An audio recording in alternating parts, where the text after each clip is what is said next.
നമസ്കാരം. ന്യൂസ് 18 പൊതുവേദിയിലേക്ക് സ്വാഗതം. ഇന്ന് നമ്മുടെ തലക്കെട്ട് ഇഡിക്ക് കുരുക്ക് മുറുകുന്നോ എന്നാണ്.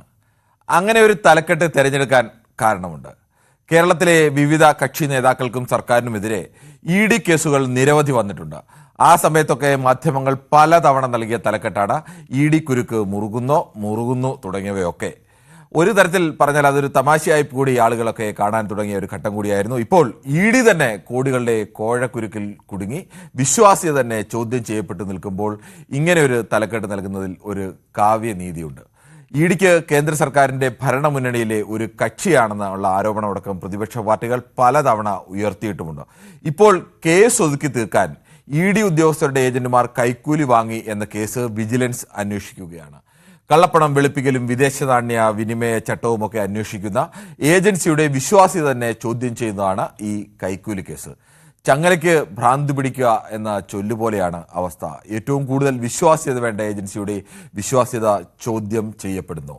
ഇഡിക്ക് കുരുക്ക് മുറുകുന്നു. പ്രേക്ഷകർക്കും പ്രതികരിക്കാം.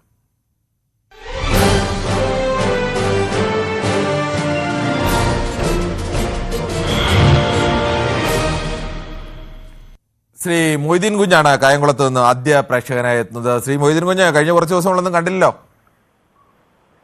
കിരണേ, നമസ്കാരം. തിരക്കായിരുന്നോ? തിരക്കൊന്നുമില്ല. വിളിക്കാഞ്ഞെന്ന് പറയുന്നത് നിങ്ങളുടെ ചാനൽ 2.5 മാസത്തിൽ കൂടുതലായി കട്ടായി പോയിട്ട്. എന്ത് പറ്റി? ഏതാണ്? ഏതാണ്? ACV കേരളത്തിൽ മാത്രമല്ല, നിങ്ങളുടെ മറ്റു സംസ്ഥാനങ്ങളിലെ അതുപോലെ തന്നെ. ആണോ? അത് അവരോട് പറഞ്ഞാലോ മതി, അവര് അത് റീസ്റ്റോർ ചെയ്ത് തരും. കണ്ട് വേറെ ഏതോ പേ ചാനലിൽ പോയി കിടക്കുക. ഞാൻ ഒരു പാക്കേജ് എടുക്കണം ആ ചാനലിൽ കിട്ടണേ. അതിന്റെ കാര്യമില്ല, അവരോട് വിളിച്ചു പറഞ്ഞാൽ അത് ചെയ്യുന്ന കാര്യം മാത്രമേ ഉള്ളൂ. ശരി തന്നെ. ഒരു പാക്കേജ് എടുക്കുന്ന 100 രൂപയ്ക്ക് മേളിൽ പോകും. വേണ്ട, അങ്ങനെ കൊടുക്കേണ്ട കാര്യമില്ല. അത് ചില ഇവരൊക്കെ തെറ്റായി പറയുന്നതാണ്.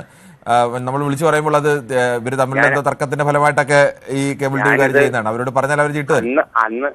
അന്ന് മുതൽ ഞാൻ അവരെ വിളിച്ച് പറയുക കേബിളുകാരെ. ശരി, ഓക്കെ. എന്തായാലും അവരോട് ഈ പറയുന്ന 100 രൂപയൊന്നും കൊടുക്കേണ്ട കേസില്ല. നമ്മുടെ ഇവിടെയൊക്കെ എനിക്ക് തോന്നുന്നു മാസം 3 രൂപ വേണ്ടാന്ന് തോന്നുന്നു എല്ലാ ഒരു പാക്കേജിന് വരുന്നത്. അവരോട് സംസാരിക്കാം. എന്നാലും നമുക്ക് ഈ വിഷയത്തിലേക്ക് വരാം. നമുക്ക് ഈ ഇഡി കേരളത്തിലെ ഒരുപാട് നേതാക്കൾക്കെതിരെ കേസെടുത്തുകൊണ്ടിരിക്കുന്ന ഒരു ഏജൻസിയാണ്. പക്ഷേ ഇപ്പൊ ഇഡിക്കെതിരെയാണ്. ഇഡി ഉദ്യോഗസ്ഥരൊക്കെ കോടികളുടെ കോഴ വാങ്ങുന്നു എന്നുള്ള ആരോപണം ഉയരുകയും അതിലിപ്പോൾ അറസ്റ്റുമൊക്കെ ഏജന്റുമാരെ അറസ്റ്റും അന്വേഷണവും ഒക്കെ നടക്കുന്നു. അപ്പോൾ താങ്കൾക്ക് എന്താണ് തോന്നുന്നത്? ഇഡിക്കും ഒരു വിശ്വാസ്യത നഷ്ടപ്പെടുന്ന ഒരു നടപടിയാണോ ഇത്? ഈ എല്ലാവരുടെയും കാര്യങ്ങൾ ഇതൊക്കെ തന്നെ. ഏതൊരു ഉദ്യോഗസ്ഥരുണ്ട് സത്യസന്ധമായി കൈകാര്യം ചെയ്യുന്നത്. 100 പേരുണ്ടെങ്കിൽ അതിനകത്ത് 5 പേരെ കാണത്തുള്ളൂ സത്യസന്ധമായിട്ട് കൈകാര്യം ചെയ്യുന്നത്. ഇഡിയുടെ എന്ന് പറയുമ്പോൾ ഇഡി ഒരു പ്രൈവറ്റ് പാർട്ടി അല്ലയോ? ഇഡി പ്രൈവറ്റ് അല്ല, സർക്കാരിന്റെ അന്വേഷണ ഏജൻസിയാണ്. സാമ്പത്തിക കുറ്റകൃത്യങ്ങൾ, വിദേശ നാണ്യ വിനിമയ ചട്ടം, കള്ളപ്പണം വെളുപ്പിക്കൽ ഇതൊക്കെ അന്വേഷിക്കുന്ന ഏജൻസിയാണ്. സ്വതന്ത്ര ഏജൻസി. അതെ, ഒരു പ്രൈവറ്റ് ഏജൻസി. അത് ഒരു ഏജൻസി. പ്രൈവറ്റ് അല്ലേ, സർക്കാരിന്റെ ഏജൻസിയാണ്. അപ്പൊ അവർക്ക് എന്ത് തോന്നിയ ദിവസം അവർക്ക് കാണിക്കാം. ആര് ചോദിക്കാന്? ആര് ചോദിക്കും? ഇപ്പൊ തന്നെ കണ്ടില്ലേ ആ മിലിറ്ററിയുടെ ഒരു അത് ഇതുമായി ബന്ധപ്പെട്ടതല്ല. നമുക്ക് മറ്റൊരു പ്രേക്ഷകനെ കൂടി പോകേണ്ടതുണ്ട്. ശ്രീ മുഹമ്മദാണ് മഞ്ചേരിയിൽ നിന്നും. ശ്രീ മുഹമ്മദ്, താങ്കൾക്ക് എന്ത് തോന്നുന്നു? ഈ രാജ്യത്തെ വലിയ അഴിമതിയും കള്ളപ്പണം വെളുപ്പിക്കലും ഒക്കെ അന്വേഷിക്കുന്ന ഏജൻസിയിലെ ഉദ്യോഗസ്ഥന്മാർ തന്നെ കോടികളുടെ കോഴ അഴിമതി ആരോപണത്തിൽ പെട്ടു നിൽക്കുകയാണ്. ഈ ഇഡിക്ക് വിശ്വാസ്യത നഷ്ടമാവുന്നുണ്ടോ? നമസ്കാരമുണ്ട്. പറയാണ്. പിന്നെ സാറേ, അപ്പൊ ഇവരുണ്ടാക്കിയ പല കേസുകളും രാഷ്ട്രീയ നേതാക്കളെ പറ്റിയൊക്കെ ഉണ്ടല്ലോ ഇവിടെ. അതൊക്കെ ശരിയാണോ? അതോ പൈസ കൊടുത്തിട്ട് പറയിച്ചാണോ? അതോ അത് പറയിച്ചാതെ മറ്റു വല്ല രീതിയിലും വല്ല രാഷ്ട്രീയ ലക്ഷ്യം വെച്ച് വേറുള്ളവർ പറയിച്ചാണോ എന്നുള്ളതൊക്കെ ഇപ്പൊ ഒരു സംശയത്തിലാണ് നിൽക്കുന്നത് പൊന്നാര സാറേ. കാരണം എന്താണെന്ന് വെച്ചാൽ അനാവശ്യമായിട്ടുള്ള കാര്യങ്ങളാണല്ലോ പറഞ്ഞുണ്ടാക്കിയത്. ഇവിടെ മന്ത്രിമാര് പുറത്തുപോയി, വേറുള്ളവർ പോന്നു, ഇങ്ങനെയൊക്കെ ആയി. അപ്പൊ ഇറ്റന്നെ വേലി തിന്നുന്ന പോലെ തന്നെ എന്ത് ചെയ്യും? വേലി വളവ് എന്ന് മാതിരി ഇപ്പൊ എല്ലാ സ്ഥലത്തും അഴിമതി. ഹരിയാനയില്, മറ്റേ തമിഴ്നാട്ടില്, പിന്നെ ഡൽഹിയില്, ഈ പറഞ്ഞ സ്ഥലത്തൊക്കെ തന്ന് പേപ്പറിൽ ഞാൻ ഫുള്ളായിട്ടും വായിച്ചത്.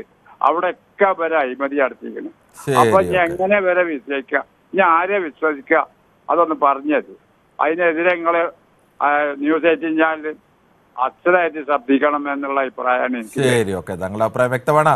ശ്രീ മോഹൻദാസ് ആണ് ആലത്തൂരിൽ നിന്നും. ശ്രീ മോഹൻദാസ്, ഈ രാജ്യത്തെ ഈ കള്ളപ്പണം വെളുപ്പിക്കൽ കേസൊക്കെ അന്വേഷിക്കുന്ന വിദേശ നാണ്യ വിനിമയ ചട്ടമൊക്കെ ലംഘിക്കുന്നവരെയൊക്കെ കൊടുക്കുന്ന ഒരു അന്വേഷണ ഏജൻസി, അതൊക്കെ അന്വേഷിക്കേണ്ട അന്വേഷണ ഏജൻസി തന്നെ ഈ ചങ്ങലയ്ക്കൊക്കെ ഭ്രാന്ത് പിടിക്കുക എന്നൊക്കെ പറഞ്ഞു കേട്ടിട്ടേ ഉള്ളൂ. ഇപ്പോൾ ആ അന്വേഷണ ഏജൻസിക്കെതിരെ, അതിലത്തെ ഉദ്യോഗസ്ഥർക്കെതിരെ കോടികളുടെ കൈക്കൂലി ആരോപണം അന്വേഷിച്ചുകൊണ്ടിരിക്കുകയാണ്. ശ്രീ മോഹൻദാസ്, കേൾക്കാമോ? പറഞ്ഞോളൂ. ചങ്ങലയ്ക്ക് ഭ്രാന്ത് പിടിക്കാന്ന് പറഞ്ഞാൽ അതുപോലെ തന്നെ വേലി തന്നെ വിളവ് അതും പറയാം, വേലിക്ക് തന്നെ വിളവ് തിന്നുകയാണ്. അപ്പോ ഇതൊരു കേന്ദ്രത്തിന്റെ, ഇപ്പൊ നേരത്തെ ഒരാൾ പ്രൈവറ്റ് ഏജൻസി എന്ന് പറഞ്ഞാൽ അറിയാണ്ട് പറഞ്ഞായിരിക്കും പോട്ടെ. അപ്പൊ കേന്ദ്ര ഏജൻസി തന്നെയാണത്, കേന്ദ്രത്തിന്റെ കയ്യിലുള്ളതാണ്. അപ്പോ പ്രധാനപ്പെട്ട ഒരു ഡിപ്പാർട്ട്മെന്റാണ് ഇതിപ്പോ. ഏണിംഗ് ഫോഴ്സ് ഡിപ്പാർട്ട്മെന്റായി മാറിയപ്പോ ഇ ഡി എന്നുള്ളത് ഏണിംഗ് ഫോഴ്സ് ഡിപ്പാർട്ട്മെന്റായി മാറിയപ്പോ. കരുവന്നൂരൊക്കെ എനിക്ക് ഓർമ്മ വരുന്നുണ്ട് എന്തൊക്കെ പുകില അവിടെ കാണിച്ചു വെച്ചപ്പോ അവര്.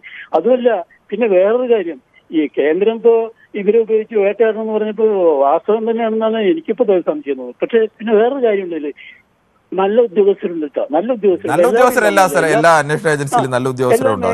മാധ്യമത്തിലുണ്ട്, മാധ്യമ പ്രവർത്തകരുണ്ടാവും, ഇതിലൊക്കെ ഉണ്ടാവും. പിന്നെ ഒത്തിരി 1-2 പേര് ഇങ്ങനെ ഉണ്ടാവും. അതേപോലുള്ളവരായി തന്നെ ആയിരിക്കുള്ളൂ. പക്ഷെ നമ്മൾ ഈ അന്വേഷണ ഏജൻസിയിലൊക്കെ പോലെ ഒരു പ്രത്യേക, അതിന് സാധാരണ മറ്റു ഉദ്യോഗസ്ഥരെ പോലെ അല്ലല്ലോ. അവർ അഴിമതി അന്വേഷിക്കേണ്ട ആളുകൾ തന്നെ അഴിമതി ചെളിക്കുണ്ടിൽ പെട്ട് കിടക്കുക എന്ന് പറഞ്ഞാൽ അതിന് ഗൗരവം കൂടുന്നതല്ലേ? അതെ, ഇത് രാജ്യസുരക്ഷയെ വരെ ബാധിക്കുന്ന കാര്യമാണത്. കള്ളപ്പണം പുറത്തേക്ക് കടത്തി, ഹവാലപ്പണം കടത്തി എന്ന് പറയണപ്പോ ഈ ഇടിക്കാര്. അതാണിപ്പോ ഈ ശരി, താങ്കൾ പറഞ്ഞൊരു പ്രധാന പോയിന്റ് തന്നെയാണ്. രാജ്യസുരക്ഷ അടക്കം ബാധിക്കുന്ന വിഷയമാണ്. എൻഫോഴ്സ്മെന്റ് ഡയറക്ടറേറ്റിലെ ഉദ്യോഗസ്ഥർ തന്നെ ഇത്തരം കള്ളപ്പണം വെളുപ്പിക്കലിന് കേസൊക്കെ അന്വേഷിക്കുന്നവർ തന്നെ കൈക്കൂലി വാങ്ങുന്നു എന്നുള്ളത്. ശ്രീ ഷാജിയാണ് പത്തനംതിട്ടയിൽ നിന്ന്. ശ്രീ ഷാജി, താങ്കൾ എങ്ങനെയാണ് ഇതിനെ കാണുന്നത്? അയ്യോ, ചിരി വരുവോ? പറഞ്ഞോളൂ. എന്തൊരു നാണം കെട്ട ഒരു നാടാ ഈ നാട്ടിൽ വന്ന് ഈ ഇഡികളൊക്കെ ഇങ്ങനത്തെ തോന്നിയാവസങ്ങൾ കാണിക്കാന്ന് പറഞ്ഞാൽ ജനങ്ങൾ എന്താ ചെയ്യുക? കഴിഞ്ഞ ദിവസം കണ്ടില്ലേ വാർത്ത ഉണ്ടായിരുന്നല്ലോ, ബിന്ദുവിന്റെ ഒരു വിഷയം വന്നത്. അത്ര നെറികെട്ട പോലീസുകാരും ഇതുപോലുള്ള ഇഡികളൊക്കെയാണോ നമ്മുടെ കേരളത്തിൽ ഭരിക്കുന്നത്? ഇവരെയൊക്കെ സത്യത്തിൽ പുറത്താക്കണം, ഇവരെയൊക്കെ കോടതിയുടെ മുന്നിൽ ഹാജരാക്കണം. അതാണ് എനിക്കിപ്പം പറയാനുള്ളത്. ഓക്കെ, ശരി, താങ്കളുടെ അഭിപ്രായം വളരെ വ്യക്തമാണ്. ശ്രീ മധു ആണ് പാലക്കാട് നിന്ന്. ശ്രീ മധു, ഈ ഇ ഡിയെ പോലെ ഒരു അന്വേഷണ ഏജൻസി ഇന്ത്യയിൽ ആകമാനം ഉള്ള പ്രധാനപ്പെട്ട കേസുകളൊക്കെ അന്വേഷിക്കുന്നത്. കഴിഞ്ഞ കുറെ കാലമായി ഇ ഡി ഇങ്ങനെ കേസ് തുരുതുര എടുത്തുകൊണ്ടേയിരിക്കുകയാണ്. പ്രത്യേകിച്ച് പ്രതിപക്ഷ പാർട്ടികളുടെ നേതാക്കൾക്ക് അടക്കം അവർക്കെതിരെയാണ് ഏറ്റവും കൂടുതൽ കേസുകളും വന്നുകൊണ്ടിരിക്കുന്നത്. ആ ഇ ഡിക്കെതിരെയാണ് ഇപ്പോൾ കോഴ ആരോപണം, കൈക്കൂലി ആരോപണം വരികയും വിജിലൻസ് കേസൊക്കെ വരികയും ചെയ്യുന്നത്. എന്താണ് താങ്കൾക്ക് പറയാനുള്ളത്? നമസ്കാരം സാർ. നമസ്കാരമുണ്ട് സാറേ. എല്ലാത്തിനെയും കളങ്കിതരായ ഉദ്യോഗസ്ഥന്മാരുണ്ടല്ലോ സാറേ, എല്ലാ ഡിപ്പാർട്ട്മെന്റിലും എല്ലാ മേഖലയിലും. കാരണം ഈ പണത്തിനോടുള്ള ആർത്തിയാണ് ഇതിനെല്ലാം കാരണം. ഏത് മേഖലയിലാണ് സാറേ കളങ്കിതരില്ലാത്തവര്? കളങ്കിതരല്ലാത്ത വല്ല ഉദ്യോഗസ്ഥന്മാരും ഉണ്ടെങ്കിൽ അവരെ മര്യാദയ്ക്ക് ജോലി ചെയ്യാൻ നമ്മുടെ സമൂഹം സമ്മതിക്കില്ല. സമൂഹം എന്ന് പറഞ്ഞു കഴിഞ്ഞാൽ അധികാരികൾ. അതിന്റെ ഏറ്റവും വലിയ ഉദാഹരണമാണ് ഇപ്പോൾ നമ്മുടെ മറ്റേ ലഹരി മുക്ത അന്വേഷിച്ചുകൊണ്ടിരുന്ന മനോജ് എബ്രഹാം സാറിനെ മാറ്റിയതിന്റെ ഏറ്റവും വലിയ തെളിവ്. അല്ല, അദ്ദേഹത്തിന് മറ്റൊരു പ്രധാനപ്പെട്ട അദ്ദേഹം ഒരു പദവി നൽകിയതാണ്. പദവി ആയിക്കോട്ടെ സാറേ, കുറച്ച് ലഹരിക്കെതിരെ അയാൾ കർശന നടപടി എടുത്തു. ഞാൻ പറഞ്ഞത് എല്ലാ മേഖലയിലും അങ്ങനെ എല്ലാ മേഖലയിലും ഉണ്ട് എന്നൊക്കെ പറഞ്ഞ യാഥാർത്ഥ്യമാണ്. പക്ഷേ ഈ അന്വേഷണ ഏജൻസി എന്നൊക്കെ പറയുന്നത് ഇപ്പോൾ അതിർത്തിയിൽ നിൽക്കുന്ന പട്ടാളക്കാർ എന്ന് പറയും, മറ്റു മേഖലയിലൊക്കെ ഒറ്റുകാരുണ്ടെന്ന് വെച്ചാൽ പട്ടാളക്കാരിൽ നമുക്ക് ഒറ്റുകാരെ അനുവദിക്കാൻ കഴിയില്ലല്ലോ. അതുപോലെ ഈ അന്വേഷണ ഏജൻസി മറ്റുള്ളവരുടെ അഴിമതി അന്വേഷിക്കേണ്ട ഏജൻസിയാണ്. അവർ തന്നെ കൈക്കൂലി മേടിക്കാന്നൊക്കെ പറഞ്ഞാൽ ആലോചിച്ച് നോക്കിയേ. ചാരന്മാരുണ്ടല്ലോ ആ മേഖല ജോലി ചെയ്യുന്നവര്, പാകിസ്ഥാനും ചൈനയ്ക്കും രഹസ്യം ചോർത്തി കൊടുക്കുന്നവരുണ്ടല്ലോ. അങ്ങനെയുള്ളവരെ കണ്ടെത്തി പുറത്താക്കല്ലേ വേണ്ടത്? ചെയ്യുന്നുണ്ട്. അത് കണ്ടെത്തുക പറഞ്ഞ പെട്ടെന്നല്ലേ സാറേ, പെട്ടെന്ന് ഇങ്ങനെ കണ്ടുപിടിക്കാൻ പറ്റില്ല. നമുക്ക് വെളുത്തതെല്ലാം പാലാണെന്നല്ലേ കരുതുന്നത് സാറേ. അത് അന്വേഷിച്ച് കണ്ടുപിടിച്ചിട്ടല്ലേ പറ്റുള്ളൂ. അതെടുക്കും. ശ്രീ ശിവദാസനാണ് ബാലരാമപുരത്തും. ശ്രീ ശിവദാസൻ, താങ്കൾ എങ്ങനെയാണ് കാണുന്നത്? കേരളത്തിലേക്ക് പ്രമാദമായ ഒട്ടേറെ കേസുകളിൽ നമ്മൾ ഇ ഡി കുരുക്ക് മുറുകുന്നു എന്നൊക്കെ ഒരുപാട് മാധ്യമങ്ങൾ തലക്കെട്ടൊക്കെ നൽകിയതാണ്. ഇപ്പോൾ ഇ ഡിക്ക് കുരുക്ക് മുറുകുന്നോ എന്ന തലക്കെട്ട് നൽകേണ്ട അവസ്ഥയിലാണ് നമ്മൾ നിൽക്കുന്നത്. എന്താണ് താങ്കൾക്ക് പറയാനുള്ളത്? നമസ്കാരം ക്ലീൻ സാർ. നമസ്കാരമുണ്ട് സാറേ. എനിക്ക് പറയാനുള്ളത് ഇ ഡി ആയാലും CBI ആയാലും സുപ്രീം കോടതി ജഡ്ജി ആയാലും ഹൈക്കോടതി ജഡ്ജി ആയാലും എല്ലാം മനുഷ്യന്മാരാണ്. ഇതിൽ കള്ളന്മാരും ഉണ്ട്. പക്ഷെ എനിക്ക് ഒരു സംശയം വരുന്ന കാര്യം, നമ്മളിപ്പോ ഇത്രയും ഇന്ത്യ ആദ്യമായിട്ട് ഇന്ത്യ മഹാരാജ്യത്ത് ഇ ഡി ഉദ്യോഗസ്ഥന്മാര് കൈക്കൂലി വാങ്ങുന്നു. ഇപ്പൊ നമ്മൾ അറിഞ്ഞത് അതെങ്ങനെ ഇ ഡി ഉദ്യോഗസ്ഥന്മാര് ഓരോ സ്ഥാപനത്തിൽ വന്ന് പിടിക്കുകയും ആ പിടിക്കുന്ന ആൾക്കാരെ വിവരങ്ങൾ സൂക്ഷിക്കുക ചെയ്യുന്ന വിവരം അവർ ചോർത്തി കൊടുത്തു. അവിടെ നിന്ന് അവര് അംശം പറ്റും എന്നാണ്. പക്ഷെ ഒരാളിനെ പോലും പ്രതിയാക്കിക്കൊണ്ട് ശിക്ഷ ചെയ്തു എന്ന് നമുക്ക് തെളിയിക്കാൻ സാധിച്ചിട്ടില്ല. അതുപോലെ തന്നെ ഏറ്റവും കൂടുതൽ കേരളത്തെ അഴിമതി മുങ്ങി നിൽക്കുന്ന ഇടി എടുത്ത പല കേസുകളും കോടതിയുടെ പരിഗണന ഇരിക്കുകയാണ്, കോടതിയുടെ നിരീക്ഷണത്തിരിക്കുകയാണ്. അപ്പോൾ ഇവിടെ CPM-ന്റെ ഞാൻ രാഷ്ട്രപതി പറഞ്ഞത് CPM ആയാലും കോൺഗ്രസ് ആയാലും ആ രണ്ട് പാർട്ടിയും ഒരു കൈയോട് നിർത്തിയാണ് പല കേസുകളും അട്ടിമറിച്ച് പോയത്. അല്ലെങ്കിൽ ആരെല്ലാം അകത്താക്കാമായിരുന്നു. BJP സപ്പോർട്ട് കൊടുത്തിട്ടുണ്ടായിരുന്നു. BJP ഉദ്യോഗസ്ഥന്മാർ MP-മാർ ഇടപെട്ട് അവർ സഹായിച്ചിട്ടുണ്ട് കേരളത്തില്. സത്യമായ കാര്യങ്ങളാണ്. അതുപോലെ തന്നെ ഇപ്പോഴത്തെ ഈട് മരയാക്കിക്കൊണ്ട് ഒരു കള്ളപ്രചരണമാണോ എന്ന് എനിക്ക് സംശയമുണ്ട്. പക്ഷെ തെറ്റ് കാണിച്ചിട്ടുണ്ടെങ്കിൽ ശിക്ഷ അനുഭവിക്കണം, അനുഭവിച്ച പറ്റൂ. നോക്കണ്ട.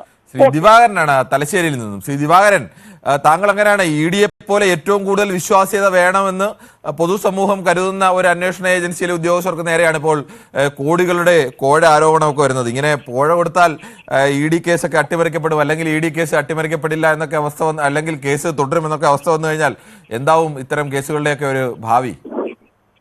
മോന്തായം വളഞ്ഞാൽ 64 വളയും. ചങ്ങലക്ക് വരാൻ തടിയാൽ എന്താ ചെയ്യാ?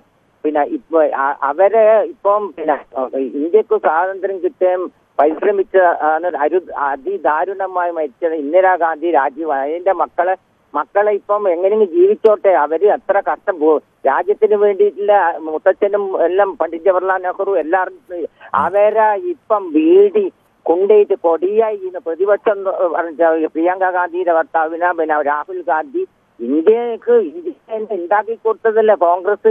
ആ നമ്മുടെ വിഷയം തൽക്കാലം ശരി. ശ്രീ ദിവാകരൻ, നമുക്ക് യൂട്യൂബിലെ ചില കമന്റുകൾ കൂടി വായിക്കേണ്ടതുണ്ട്. ഷിജു കിരിയത്ത് പറയുന്നു, ED is extra decent before, now extra dishonest എന്ന് പറയുന്നു.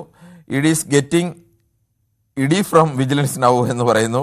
അതോടൊപ്പം തന്നെ അജണ്ട കൃത്യമാണ്, പക്ഷേ ഇവരെ കേന്ദ്രം പൂട്ടുമെന്ന് എക്സ് പറയുന്നു. സുനിമോൾ പറയുന്നു, ED-യുടെ പേരിൽ തട്ടിപ്പ് നടത്തിയതിന്റെ ഒരു ED ഉദ്യോഗസ്ഥൻ തന്നെ പ്രതിയാവുന്നു, എങ്ങനെ വിശ്വസിക്കാൻ പറ്റും? സത്യസന്ധരായ ഉദ്യോഗസ്ഥരുടെ വിശ്വാസ്യത നഷ്ടപ്പെടുന്നു, ഇതെല്ലാം കണ്ടുപിടിക്കണം, ഇത് നാണക്കേടാണ് എന്ന് പറയുന്നു സുനിമോളാണ്. മോഹനൻ ES പറയുന്നു, നേരിട്ട് കൈക്കൂലി വാങ്ങിയെന്ന് പരാതിക്കാരൻ പോലും പറഞ്ഞിട്ട് ഇടനിലക്കാരൻ എന്ന് പറഞ്ഞാൽ പറ്റിച്ചായിക്കൂടെ? അങ്ങനെ ആവാനുള്ള സാധ്യതയുണ്ട്. പക്ഷേ ഇടനിലക്കാരൻ പറയുന്ന ദിവസം തന്നെയാണ് കേസിന് സമൻസുകൾ വരുന്നതും. ഇടനിലക്കാരന്റെ വീട്ടിൽ റെയ്ഡ് നടത്തിയപ്പോൾ അവരുടെ വീട്ടിൽ നിന്ന് ED-യുടെ സുപ്രധാന ഓഫീസിൽ വേണ്ട ചില രേഖകളൊക്കെ പിടിച്ചെടുത്തിട്ടുമൊക്കെ ഉണ്ട്. അങ്ങനെ നമുക്ക് കേസിന്റെ കാര്യത്തിൽ അന്വേഷണത്തിന് ശേഷം മാത്രമേ ഏത് ശരി ഏത് തെറ്റേതെന്നൊക്കെ പറയാൻ കഴിയും. എന്തായാലും അങ്ങനെ ഒരു കേസ് നിലനിൽപ്പുണ്ട്. നമസ്കാരം. കൊണ്ടോട്ടി കുഴൽപ്പണ കേസ് ആവിയായപ്പോൾ തന്നെ അറിയണം ഇവൻ കള്ളന്മാരാണെന്ന് ജയകുമാർ പറയുന്നു. ഷിജു കിരിയത്ത്, മോഹൻ ES മറ്റേ അവർ തമ്മിലുള്ള സംഭാഷണമാണ്. കേസെല്ലാം വ്യാജമാണെന്നാണോ പറയുന്നത് എന്ന് പ്രമോദ് നാണു. ED കേസെല്ലാം വ്യാജമാണെന്ന് പറയുന്നതെന്ന് പ്രമോദ് നാണു ചോദിക്കുന്നു. ശ്രീ പ്രമോദ് നാണു, ED കേസെല്ലാം വ്യാജമാണോ എന്ന് ഒന്നും അല്ല എന്നൊന്നും നമ്മൾ പറയുന്നില്ല. പക്ഷേ ED അങ്ങനെ കേസെല്ലാം ശരിയാണെന്നും പറയാൻ കഴിയില്ല. കാരണം ED ഇന്ത്യയിലെ ഏറ്റവും ദുർബലമായ, ഏറ്റവും ശേഷി കുറഞ്ഞ ഒരു അന്വേഷണ ഏജൻസിയാണ്. ED-യുടെ ആകെ കേസ് അന്വേഷണത്തിന്റെ കണക്കും അവർ അതിനെ കൺവിക്ഷൻ റേറ്റുമായിട്ടൊക്കെ പരിശോധിച്ച് നോക്കിയാൽ ചിലതൊക്കെ 1% താഴെ 0.7% 10 വർഷത്തിന്റെ കണക്ക് നോക്കിയാൽ പറയേണ്ടി വരും. പ്രത്യേകിച്ച് രാഷ്ട്രീയ നേതാക്കൾക്കെതിരെയുള്ള കേസിന്റെ കൺവിക്ഷൻ റേറ്റ് 1% ആണ് ആകെയുള്ള കൺവിക്ഷൻ റേറ്റ് എന്നൊക്കെ ആലോചിക്കണം. 1000 കേസ് എടുത്താൽ 7 കേസ് മാത്രം തെളിയിക്കുക എന്നൊക്കെ പറഞ്ഞാൽ ആ അന്വേഷണ ഏജൻസിയുടെ അത്ര വിശ്വാസ്യത എത്രത്തോളം ഉണ്ട് എന്നതൊക്കെ സ്വാഭാവികമായും കണക്കുകളുടെ അടിസ്ഥാനത്തിൽ, ഡാറ്റയുടെ അടിസ്ഥാനത്തിൽ ചോദ്യം ചെയ്യപ്പെടേണ്ട ഒന്ന് തന്നെയാണ്. ശ്രീ ദാസനാണ് കണ്ണൂരിൽ നിന്നും. ശ്രീ ദാസൻ, താങ്കൾ എങ്ങനെയാണ് നമ്മളൊക്കെ പ്രതീക്ഷിക്കുന്നത് ED-ഒക്കെ സത്യസന്ധരായ ആളുകളാണ്, അവർ ഈ നാട്ടിലെ കള്ളപ്പണക്കാരെയൊക്കെ പിടിക്കും എന്നൊക്കെയാണ്. പക്ഷേ ED ഉദ്യോഗസ്ഥർ തന്നെ കോഴ വാങ്ങാൻ ഏജന്റുമാരെ ഏർപ്പെടുത്തുന്നു, അവർ വഴി കോഴ വാങ്ങുന്നു എന്നൊക്കെ ആരോപണങ്ങൾ ഉയരുകയും കേസാവുകയൊക്കെ ചെയ്യുമ്പോൾ താങ്കൾ അതിനെ എങ്ങനെയാണ് കാണുന്നത്? നമ്മളെ കണ്ടില്ല, ഈ കരുവന്നൂർ ബാങ്ക് കേസ് അന്വേഷിച്ച ED-യല്ലേ? കരുവന്നൂരാകുന്ന വലിയ കുഴിയിലേക്ക് കോഴപ്പണത്ത് മൂടുന്നവർ കണ്ടില്ലേ? കേരളം മുഴുവൻ, ഇന്ത്യ മുഴുവൻ നടക്കുന്നത്. ഇപ്പൊ സുപ്രീം കോടതി, ഹൈക്കോടതി, ഡൽഹി ഹൈക്കോടതി ജഡ്ജിനെ വീട്ടിൽ ഔദ്യോഗികമാര് കണക്ക് പറഞ്ഞ 15 കോടി രൂപ പിടിച്ചെന്നാണ് പറയുന്നത്.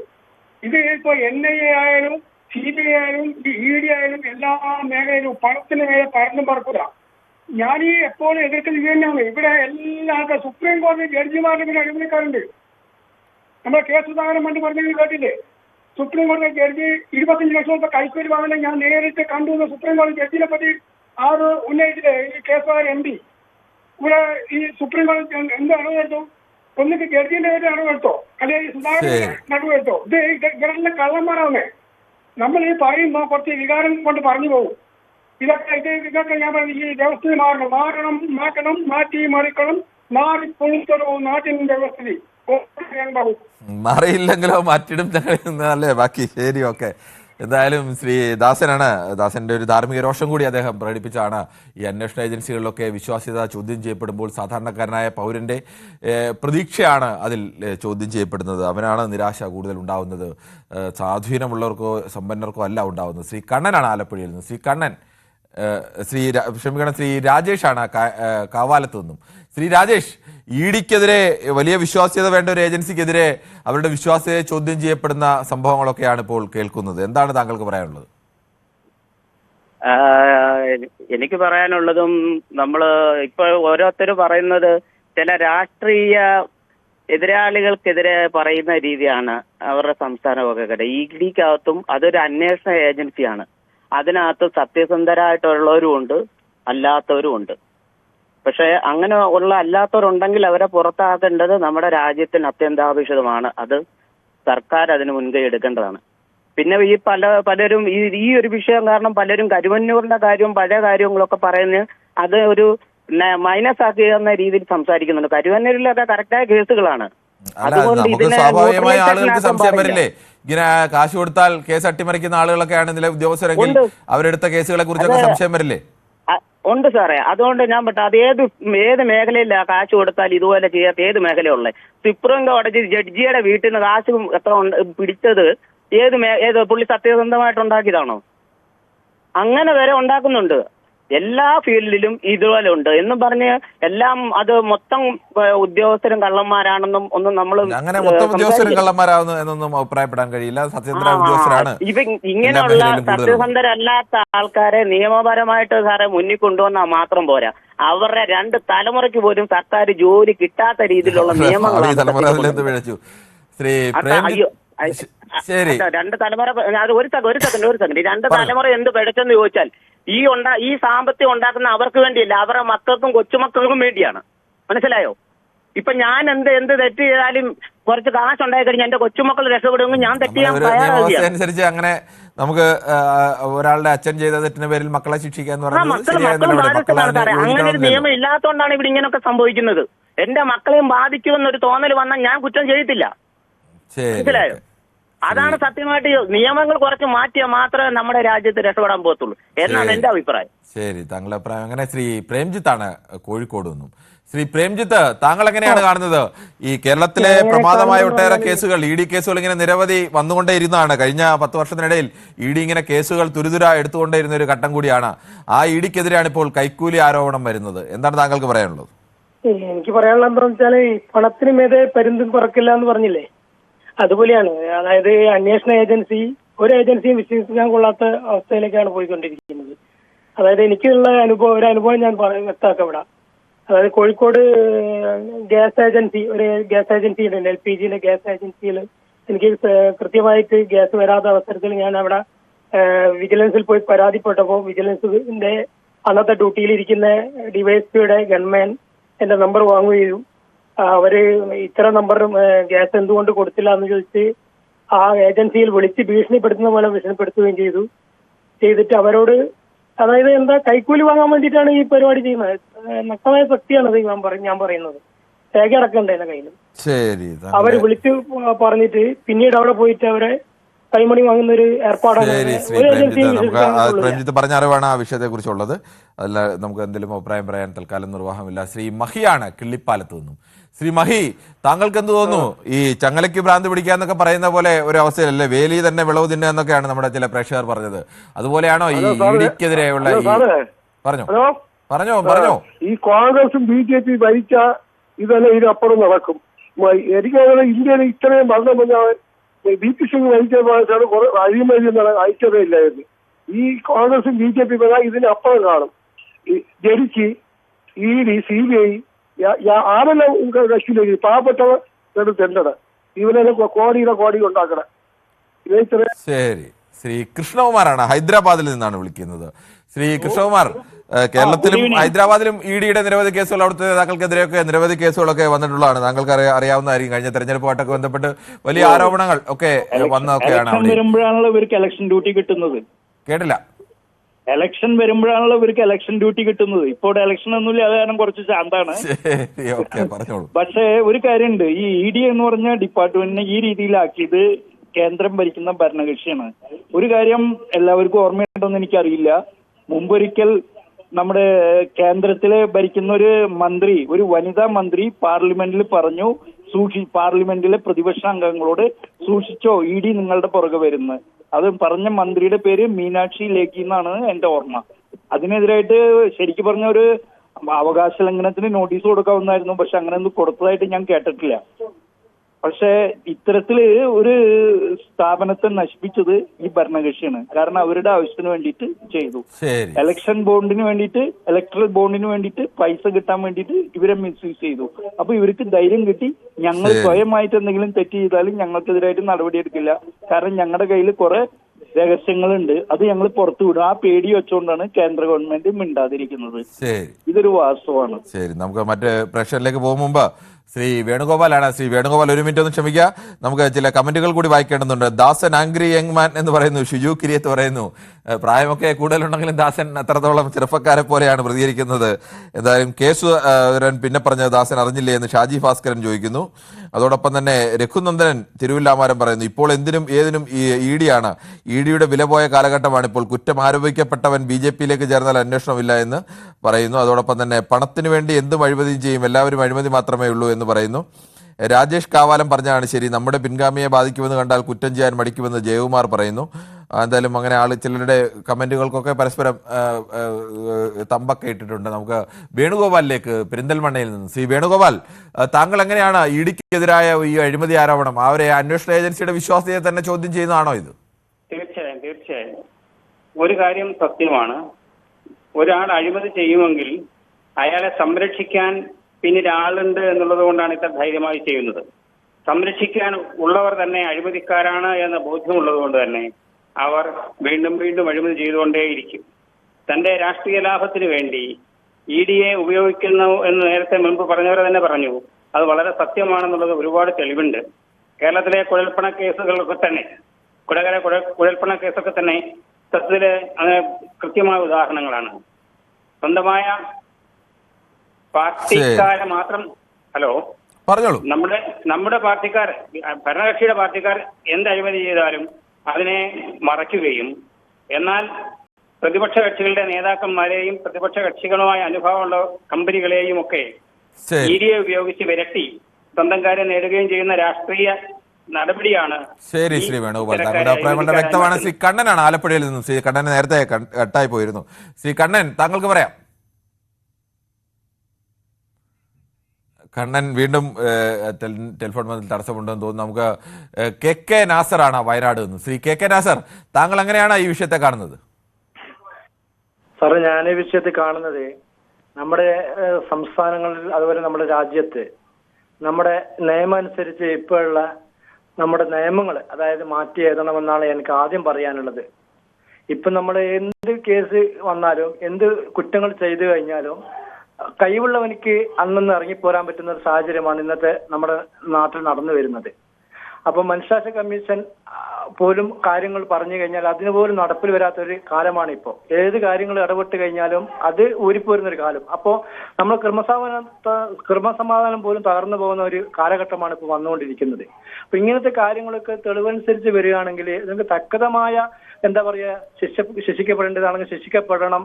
എന്നാലേ മറ്റ് ഒരു കുറ്റങ്ങൾ ചെയ്യാതിരിക്കൂ എന്നാണ് എനിക്ക് പറയാനുള്ളത്. ശരി, ശ്രീ രാജനാണ് തിരുവല്ലയിൽ നിന്നും. ശ്രീ രാജൻ, താങ്കൾ എങ്ങനെയാണ് രാജ്യത്തെ ഏറ്റവും കൂടുതൽ വിശ്വാസ്യത വേണ്ട ഏജൻസികളിൽ ഒന്നായ ED ഉദ്യോഗസ്ഥർ തന്നെ കോഴ വാങ്ങാൻ ഏജന്റുമാരെയൊക്കെ വെച്ചിരിക്കുന്നു? അതും ലക്ഷങ്ങളൊന്നുമല്ല, കോടികളാണ് കോഴ. അത്തരം ഏജന്റുമാർ ഇവിടെ നിന്ന് ED അവരുടെയൊക്കെ വീടുകളിൽ നിന്ന് ഇത്തരം ED ഓഫീസിൽ സൂക്ഷിക്കേണ്ട രേഖകളടക്കം കണ്ടെടുക്കുകയും ഒക്കെ ചെയ്യുന്നു. താങ്കൾ ഇതിനെ എങ്ങനെയാണ് കാണുന്നത്? നമ്മുടെ ഇതെല്ലാം കറപ്ഷനാണ്. ED ആയാലും ജഡ്ജ് ആയാലും എല്ലാത്തിലും കറപ്ഷൻ. അങ്ങനെ കറപ്റ്റഡ് അല്ല എന്നതുകൂടി ഉണ്ട് അതിനകത്ത്. അല്ലല്ല, ജഡ്ജും എല്ലാവരും കറപ്റ്റഡ് അല്ലെന്നാണ്, ചെറിയ ആളുകൾ എല്ലായിടത്തും ഉണ്ട്. സുപ്രീം കോടതിയിൽ എത്രയോ ഫയലുകൾ കെട്ടിക്കിടക്കുന്നു. അവര് നമ്മുടെ ഗവർണറെയും പ്രസിഡന്റിനൊക്കെ പറയുന്നു 3 മാസം കൊണ്ട് നിങ്ങൾ ഇത് ശരിയാക്കി കൊടുക്കണമെന്ന്. അതും തെറ്റാണ്, ഇതും തെറ്റാണ്. ഇഡിയും തെറ്റാണ്, നമ്മളിപ്പോ അന്വേഷിക്കുന്ന ഇവിടുത്തെ കേരളത്തിൽ നിന്ന് അന്വേഷിക്കുന്ന അവരും തെറ്റാണ്. എല്ലാവരും കറപ്ഷൻ കൊണ്ട് നശിച്ചിരിക്കുക എന്നാണ്. ശരി, ഇതാണ് എനിക്ക് ശ്രീ പ്രതീഷാണ് നെയ്യാറ്റിൻകരയിൽ നിന്നാണ് വിളിക്കുന്നത്. ശ്രീ പ്രതീഷ്, താങ്കൾ എങ്ങനെയാണ് ഈ അന്വേഷണ ഏജൻസിക്കെതിരെ വിശ്വാസ്യതയെ തന്നെ ചോദ്യം ചെയ്യുന്ന മട്ടിലുള്ള ഈ അതീവ ഗുരുതരമായ കേസിനെ കുറിച്ച് പറയാനുള്ളത്? ശരിക്കും ഈ അന്വേഷണ ഏജൻസികൾ എന്ന് പറയുന്നത് നമ്മുടെ രാജ്യത്ത് കുറ്റകൃത്യങ്ങൾ തടയുന്നതിന് വളരെ പ്രാധാന്യം വഹിക്കുന്ന ഒരു സംവിധാനമാണ്. അതിൽ 1-2 വ്യക്തികൾ ദുഷിച്ചുപോയി എന്ന് വെച്ചിട്ട് ആ സംവിധാനം ആകമാന രാജ്യത്തിന് അപമാനമാണ് എന്ന് പറയുന്നത് വളരെ മോശകരമായ ഒരു കാര്യം എന്നാണ് എനിക്ക് തോന്നുന്നത്. കാരണം ഇപ്പൊ നമ്മൾ അടുത്ത കാലത്ത് തന്നെ നമ്മുടെ സ്റ്റേറ്റിലെ എത്രയോ ഉദ്യോഗസ്ഥരെ, നമ്മുടെ നികുതി പണം കൊണ്ട് എല്ലാ ആനുകൂല്യവും വാങ്ങുന്ന ഉദ്യോഗസ്ഥരെ തന്നെ നമ്മൾ പലതരത്തിലുള്ള അഴിമതിയെ പിടിച്ചു കഴിഞ്ഞു. അതിനർത്ഥം സ്റ്റേറ്റ് അതിലേക്ക് പ്രൊമോട്ട് ചെയ്യണമെന്നാണോ? അപ്പൊ നമ്മൾ ഈ ചർച്ചയിൽ കാണുമ്പോൾ ഇതിനെ ജനറലൈസ് ചെയ്ത് ഇതൊരു രാഷ്ട്രീയവൽക്കരിക്കുന്ന രീതിയാണ്. ശരിക്കും അഴിമതി എന്ന് ശ്രീ പ്രതീക്ഷ, അതിനകത്ത് രാഷ്ട്രീയം പറയാനുള്ള ഒരു ആളുകളൊക്കെ അങ്ങനെ പറയാനുള്ള പ്രധാനപ്പെട്ട ഒരു കാരണം പ്രധാനമായും ഇഡി കേസെടുക്കുന്ന കേസുകളെല്ലാം തന്നെ പ്രതിപക്ഷ രാഷ്ട്രീയ നേതാക്കൾക്കെതിരെയാണ്. ആകെ രാഷ്ട്രീയ കക്ഷികൾക്കെതിരെ 193 കേസെങ്ങാണ്ട് എടുത്തിട്ടുണ്ട് ഈ കഴിഞ്ഞ 10 വർഷത്തിൽ. അങ്ങനെ കേസെടുത്തതിനകത്ത് 4-5 പേർ മാത്രമാണ് BJP അനുഭവമുള്ളവർ. ബാക്കിയെല്ലാം പ്രതിപക്ഷ രാഷ്ട്രീയ കക്ഷികളുടെ നേതാക്കൾക്കെതിരെയാണ്. അല്ല, പ്രതിപക്ഷത്തിരിക്കുന്നവർ അഴിമതി കാണിച്ചാൽ അതിനെതിരെ BJP ആരും അഴിമതി കാണിക്കില്ല, മറ്റു പ്രതിപക്ഷ പാർട്ടികൾ മാത്രം അഴിമതി കാണിക്കുന്നൊന്നും ഇല്ലല്ലോ. അല്ലല്ല, 100% സ്റ്റേറ്റിൽ തന്നെ, നമ്മുടെ സ്റ്റേറ്റിൽ തന്നെ പോലീസ് എന്തുമാത്രം രാഷ്ട്രീയപരമായിട്ട് പെരുമാറുന്നുണ്ട്. അതേപോലെ എവിടെയാലും സ്റ്റേറ്റിൽ പോലീസ് രാഷ്ട്രീയമായി ഇടപെട്ടാലും അന്വേഷണം ഇഡി രാഷ്ട്രീയമായി ഇടപെട്ടാലും ആളുകൾ വിമർശനം ഉന്നയിക്കില്ലേ? ഉദ്യോഗസ്ഥർ തെറ്റ് ചെയ്താൽ അത് ശരിയെന്നല്ല സാർ പറയുന്നത്. പക്ഷേ അത് എല്ലാ സംവിധാനത്തിലും ഇല്ലേ? എല്ലാ സംവിധാനത്തിലും ഈ ഒരു പുഴുക്കുത്തുകളില്ലേ? അത് വെച്ചുകൊണ്ട് ഇഡി മൊത്തത്തിൽ തെറ്റാണ് എന്ന് പറയുന്നത് രാഷ്ട്രീയമായിട്ട് കാണുന്നതുകൊണ്ട് മാത്രമാണ്. അത് കേന്ദ്രം BJP ഭരിക്കുന്നതുകൊണ്ട് മാത്രമാണ് പറയുന്നത് എന്നാണ് എനിക്ക് എന്റെ അഭിപ്രായം. ഓക്കെ, താങ്കളുടെ അഭിപ്രായം അങ്ങനെ ഓരോരുത്തർക്കും അവരുടേതായ അഭിപ്രായങ്ങളും വിശകലനങ്ങളും ഒക്കെ കാണും, സ്വാഭാവികമായിട്ടും അതുണ്ടാവണം. ശ്രീ ശിവൻകുട്ടിയാണ് പത്തനംതിട്ടയിൽ നിന്ന്. ശ്രീ ശിവൻകുട്ടി, താങ്കൾ എങ്ങനെയാണ് ഈ വിഷയത്തോട് പ്രതികരിക്കുന്നത്? ഇതിന്റെ അകത്ത് കിടുവ പിടിക്കുന്ന സ്ഥിതിയായിപ്പോയി. പറഞ്ഞോളൂ. കടുവായ കിടുവ പിടിക്കുന്ന സ്ഥിതിയായിപ്പോ ഇവരെടുത്ത കേസിന്റെ അതൊക്കെ എന്താ സ്ഥിതി എന്തോ ഇരിക്കുന്നത്. ശരി, താങ്കൾ നല്ലൊരു പ്രയോഗം തന്നെയാണ് നടത്തിയത്. ഒരു നാടൻ പ്രയോഗം കൂടിയാണ് ഈ കടുവയെ കിടുവ പിടിക്കുക എന്ന് പറയുന്നത്. എന്തായാലും നേരത്തെ വേലി തന്നെ വിളവ് തിന്നുക, ചങ്ങലയ്ക്ക് ഭ്രാന്ത് പിടിക്കുക എന്നൊക്കെ പറഞ്ഞ പോലെ ഇതിന് പറ്റുന്ന ഒരു പ്രയോഗം തന്നെയാണ്. നമുക്ക് മറ്റൊരു പ്രേക്ഷകരിലേക്ക് കൂടി പോകേണ്ടതുണ്ട്. ശ്രീ കണ്ണനാണ്. ശ്രീ കണ്ണൻ, പറഞ്ഞോളൂ. നമസ്കാരമുണ്ട്, പറഞ്ഞു. സാറേ, ഇപ്പം ഇഡിയെ പൊതുവെ വർഷങ്ങൾ നമ്മുടെ ഏതാനും വർഷങ്ങൾക്ക് ആയിട്ട് നമുക്കിപ്പം എല്ലാവരും സംശയപരമായിട്ട് നോക്കുന്നത്. കാരണം വെച്ചാൽ അവരുടെ നടപടി മറ്റ് രാഷ്ട്രീയ പാർട്ടിയിൽ പെടുന്നവരെ മാത്രം ഉന്നം വെച്ചുകൊണ്ടുള്ള, അന്നേരം തന്നെ ജനങ്ങൾക്ക് സംശയം തോന്നി. പിന്നെ ഇപ്പോൾ ഇഡി ചെയ്തുകൊണ്ടിരിക്കുന്ന നമുക്കറിയാം, പല കേസുകളിലും ഇപ്പം നമ്മൾ കാണുന്നതാണ് അവർ രാഷ്ട്രീയപരമായിട്ട് തന്നെ ആൾക്കാരെ കാണപ്പെടും. പിന്നെ ഇപ്പം അതിക്ക് മുമ്പ് തന്നെ ഇപ്പം നമ്മൾ പറഞ്ഞാൽ ഇപ്പം കഴിഞ്ഞ നമുക്ക് അറിയാവുന്ന ഒരു GSTയുടെ ഒരു ജഡ്ജി ഇപ്പൊ ഈ നമ്മുടെ കേരളത്തിൽ വന്നിട്ട് ഈ എറണാകുളത്ത് ഒരു വലിയ ഹോട്ടലിൽ റൂം എടുത്തിട്ട് പിന്നെ അങ്ങനെ എന്താണ് എന്നുള്ളത് ഇപ്പൊ പത്രക്കാർ നിങ്ങൾക്ക് അന്വേഷിച്ചാൽ ചിലപ്പോൾ കണ്ടെത്താൻ പറ്റും. ഒരു ഇത് അപ്പം മറ്റു വ്യവസായികളൊക്കെ അദ്ദേഹത്തിനെ കാണാൻ വന്നു. ഇതൊക്കെ എന്തിനാണെന്ന് നിങ്ങൾക്ക് അന്വേഷിച്ച കഴിഞ്ഞ വർഷമാണ്. അത് ഏതാണ്ട് ഇപ്പൊ ഒരു 5-6 മാസമായുള്ളൂ. അങ്ങനെയൊക്കെ ഉള്ള ഉദ്യോഗസ്ഥന്മാരുടെ തന്നെ ഒത്തിരി വീഴ്ച. ജഡ്ജിയാണ് GSTയുടെ സുപ്രീം കോടതി. പിന്നെ ഇന്ന് നമ്മുടെ ഒരു സഹപ്രവർത്തകന് അദ്ദേഹം ഒരു 2 വീലറെ പോയി ഒരു ഹോട്ടലിന്റെ വാതിക്കല് ഒരു വാഹനം വെച്ചിട്ട് അപ്പൊ പോയപ്പം അദ്ദേഹത്തിന് ഒരു പെറ്റി വന്നു 250 രൂപ. അദ്ദേഹം അത് ഇന്ന് ഇപ്പം അത് വാറണ്ടായിട്ട് വന്നിട്ട് കോടതി കൊണ്ട് അടിക്കാൻ ചെന്നപ്പോൾ പുള്ളിക്കറിയില്ല, പുള്ളി ഒരു പ്രായമായ മനുഷ്യനാണ്. അപ്പൊ അദ്ദേഹം പിന്നെ അവിടെ ചെന്നപ്പം ഒരു വക്കീലാണ്, അദ്ദേഹത്തിന് അറിയത്തില്ല വക്കീലാണെന്ന്. വക്കീൽ പറയാണ് 250 രൂപ ആണെങ്കിൽ അത് 1000 രൂപയാവും. പിന്നെ പറഞ്ഞ് പുള്ളിയെ പറ്റിക്കാൻ നോക്കി. പിന്നെ അപ്പൊ അദ്ദേഹത്തിന്റെ പിന്നിൽ നിന്ന് വേറൊരു മനുഷ്യൻ ഇത് അറിഞ്ഞിട്ട് പുള്ളിയെ കൈയാറ്റി പല അഴിമതികളാണ് സാറേ ജീവിക്കാൻ പറ്റാത്ത രീതിയിലുള്ള. ഓക്കെ, നമുക്ക് ചില കമന്റുകളിലേക്ക് കൂടി പോകേണ്ടതുണ്ട്. സുനിൽകുമാർ പറയുന്നു, പുഴുക്കുത്തുകൾ എല്ലായിടത്തും ഉണ്ട്, നമ്മുടെ പോലീസ് സേനയിലില്ലേ? ബട്ട് ഇന്നലെ തിരുവനന്തപുരത്ത് ഇന്നലെ ഒരു സ്ത്രീയെ മോഷണം ആരോപിച്ച് അവമാനിച്ചില്ലേ? ഓളാർ മാത്തമാറ്റിക്സ് എന്ന് പറയുന്നു. അത് അങ്ങനെയും ഉണ്ടായിട്ടുണ്ട്. അത് അതിരൂക്ഷമായ ഒരു വിഷയം തന്നെയാണ്. അങ്ങനെ ഒരു സ്ത്രീയെ ആ തരത്തിലേക്ക് അവമാനിച്ച് അതിൽ മറ്റു പല സാമൂഹിക ഘടകങ്ങൾ കൂടി ഉണ്ട് എന്നുള്ളത് അതിൻ്റെ ഗൗരവം വർദ്ധിപ്പിക്കുകയും ചെയ്യുന്നുണ്ട്. മറ്റ് ചില അഭിപ്രായങ്ങൾ കൂടിയുണ്ട്. എല്ലാ സംവിധാനത്തിലും അഴിമതി ഉണ്ട് എന്ന് പറയുന്നു.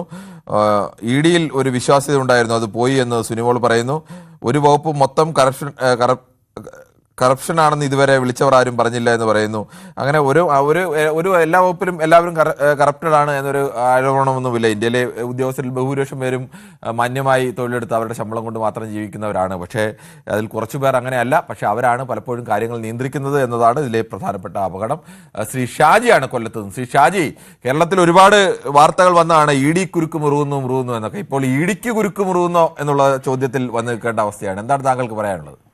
നമസ്കാരം കിരൺ. നമസ്കാരം. പിന്നെ ഇത് ഇപ്പൊ ഇല്ലേ പ്രസവ ശുശ്രൂഷയ്ക്ക് വന്നവരുടെ പ്രസവ ശുശ്രൂഷ ചെയ്യേണ്ട അവസ്ഥയാണ് ഇ ഡിയെ സംബന്ധിച്ചിടത്തോളം നമുക്കുള്ളത്. കാരണം ഇവിടെ ഇ ഡി വന്നു എന്നറിഞ്ഞപ്പോഴത്തേക്ക് ഇ ഡി പരിയമ്പുറത്തൂടെ പോയി എന്നറിഞ്ഞപ്പോഴത്തേക്ക് തന്നെ ഇവിടെ സമരം നടത്തിയതും പത്രസമ്മേളനം നടത്തിയ BJP-യുടെ ഉൾപ്പെടെ നേതാക്കന്മാരുണ്ട്. അവരെന്തേയും മിണ്ടാതിരിക്കുന്ന ഈ വിഷയത്തിൽ? അപ്പോ ഇതെന്ന് പറയുന്നത് ഇത് അവർക്കും BJP നേതൃത്വത്തിനും ഒക്കെ പ്രാദേശികമായിട്ടോ ദേശീയമായിട്ടോ ഒക്കെ ഉള്ള നേതൃത്വത്തിനും ഒക്കെ ഇതിനകത്ത് പങ്കുണ്ടാവും.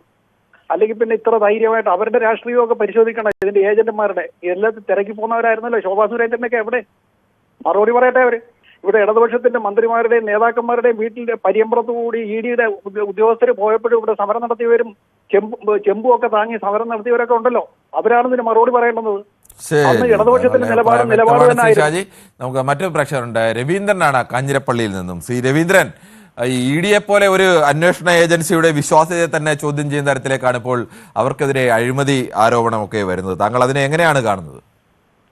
പിന്നെ അതിനകത്ത് ഇ ഡി വിശ്വാസ്യതയൊന്നും പോയിട്ടൊന്നുമില്ല. ഇ ഡിക്കകത്തുണ്ട്, CBI-ക്കകത്തുണ്ട്, ക്രൈംബ്രാഞ്ചിനകത്തുണ്ട്, പോലീസിനകത്തുണ്ട്, ജഡ്ജിമാരിലുണ്ട്, എല്ലാത്തിലും ഉണ്ട് എന്ന് പറഞ്ഞുകൊണ്ട് ഒരു പ്രസ്ഥാനം മൊത്തം അഴിമതിയിൽ പോകുന്നില്ല. ഇതിനകത്ത് തെറ്റ് ചെയ്തിട്ടുണ്ടെങ്കിൽ അവൻ ശിക്ഷിക്കപ്പെടുക തന്നെ ചെയ്യും. അതിനകത്ത് യാതൊരു മാറ്റമില്ല. അത് കേന്ദ്ര സർക്കാരിന്റെ കീഴിലുള്ളതാണെങ്കിലും സംസ്ഥാന സർക്കാരിന്റെ ആളും ശിക്ഷിക്കപ്പെടുന്നതാണ്. പ്രത്യേകിച്ച് കേന്ദ്ര സർക്കാരിന്റെ കീഴിലാണ് അവൻ ശിക്ഷിക്കപ്പെട്ടിരിക്കുകയാണ്. അത് യാതൊരു മാറ്റില്ല. നമ്മുടെ ഇപ്പം ഞാൻ പറഞ്ഞത് ഇപ്പൊ അയാൾ എന്തെങ്കിലും തെറ്റ് ചെയ്തിട്ട് ഒന്നെങ്കിൽ BJP അല്ലെ നരേന്ദ്രമോദിയെ പറഞ്ഞിട്ടാണ്. ഇവിടെ അങ്ങനെയാണ് മാങ്ങാ മോട്ടിച്ച പോലീസുകാരുള്ളതാ എന്റെ നാട്ടിൽ നടന്നത്. അത് പിണറായി വിജയൻ CPM പറഞ്ഞിട്ടാണോ നിങ്ങൾ പോയി മാങ്ങാ മോട്ടിച്ചു? ആരും കാണിയല്ല. അങ്ങനെയല്ല. കേരള പോലീസിനെതിരെ ഒരു ആരോപണം വന്നാൽ സ്വാഭാവികമായും കേരളത്തിലെ സർക്കാരിന് അതിന് മറുപടി പറയേണ്ടി വരും. ഇ ഡിക്കെതിരെ അങ്ങനെ ഒരു ആരോപണം വരുമ്പോൾ സ്വാഭാവികമായും കേന്ദ്ര സർക്കാരിന് മറുപടി പറയേണ്ടി വരും. അത് ഒരു സ്വാഭാവിക നീതിയാണ്. ഇന്നോ ഇന്നലെ തുടങ്ങിയ എല്ലാ വകുപ്പിലും പണ്ട് വർഷങ്ങൾക്ക് മുന്നേ എല്ലാ ഇ ഡിയൊക്കെ ഈ അഴിമതി അന്വേഷിക്കുന്ന വകുപ്പല്ലേ? അവർ തന്നെ ഇങ്ങനെ അഴിമതി കേസിലൊക്കെ പെടുക എന്ന് പറഞ്ഞാൽ ആലോചിച്ച് നോക്കിയേ. നമ്മുടെ നിയമത്തില് ജഡ്ജി എന്ന് പറഞ്ഞ ആരാ? അതവിടെ നിൽക്കട്ടെ. ഇപ്പൊ നമ്മൾ ഇ ഡിയുടെ വിഷയമല്ലേ ചർച്ച ചെയ്യുന്നത്. ഇപ്പൊ ജഡ്ജി ഒരു ജഡ്ജി അഴിമതിക്കാരനായതുകൊണ്ട് ബാക്കി എല്ലായിടത്തും അഴിമതി ആവാം എന്നാണോ? ആണല്ലോ. അയ്യോ, അപ്പൊ ഇത് തന്നെയല്ലേ കിരണ ഇതിനകത്തും 2 പേരോ 3 പേരോ തെറ്റ് ചെയ്തിട്ടുണ്ട്. അവരെ അർഹമായ ശിക്ഷ കൊടുക്കണം. അല്ലാതെ നമ്മൾ ആ പ്രസ്ഥാനത്തെ മുഴുവൻ അടുത്ത ആക്ഷേപം. പക്ഷേ ഇ ഡിയുടെ ഭാഗത്ത് ഇതുവരെ ഒരു ആഭ്യന്തര അന്വേഷണം നടക്കുന്നതല്ലാതെ പ്രതികരണമൊന്നും വന്നിട്ടില്ല. അല്ല, ആഭ്യന്തര അന്വേഷണം നടക്കുന്നുണ്ടല്ലോ. അന്വേഷണം നടക്കട്ടെ. ശരി, താങ്കൾ വിശ്വസിക്കുന്ന ആഭ്യന്തര അന്വേഷണം ലാവലിംഗ് കേസ് എത്രയോ നാളായിട്ട് മാറ്റി വെക്കുന്നുണ്ട്. അതിപ്പം അതിനകത്തൊക്കെ ഉള്ള ആളിക്ക് നമുക്കറിയത്തില്ലേ? അതൊക്കെ ശരിക്കും കാശ് മേടിച്ചിട്ട് തന്നെയാണ് നമുക്കറിയാം. സുപ്രീം കോടതി കാശ് മേടിച്ചിട്ടോ അതോ ഇ ഡി കാശ് മേടിച്ചിട്ടോ? സുപ്രീം കോടതി അല്ല, CBI കാശ് മേടിച്ചിട്ടോ?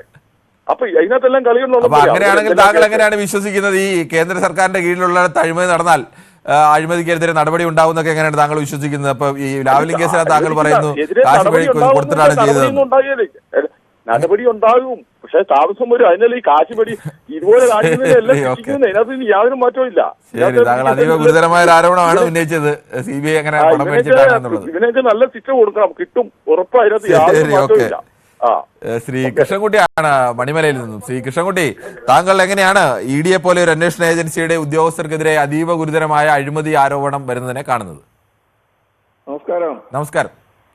ഇന്നത്തെ ടൈറ്റിൽ എനിക്ക് നന്നായിട്ട് ഇഷ്ടപ്പെട്ടു. ഇ ഡിക്ക് കുരുക്ക് മുറുകുന്നു എന്നുള്ളതായിരുന്നു. ഇത്രയും നാളും നമ്മൾ വായിച്ചുകൊണ്ടിരുന്നത് ആർക്കെങ്കിലും കുരുക്ക് മുറുകുന്നു എന്ന് പറഞ്ഞായിരുന്നു.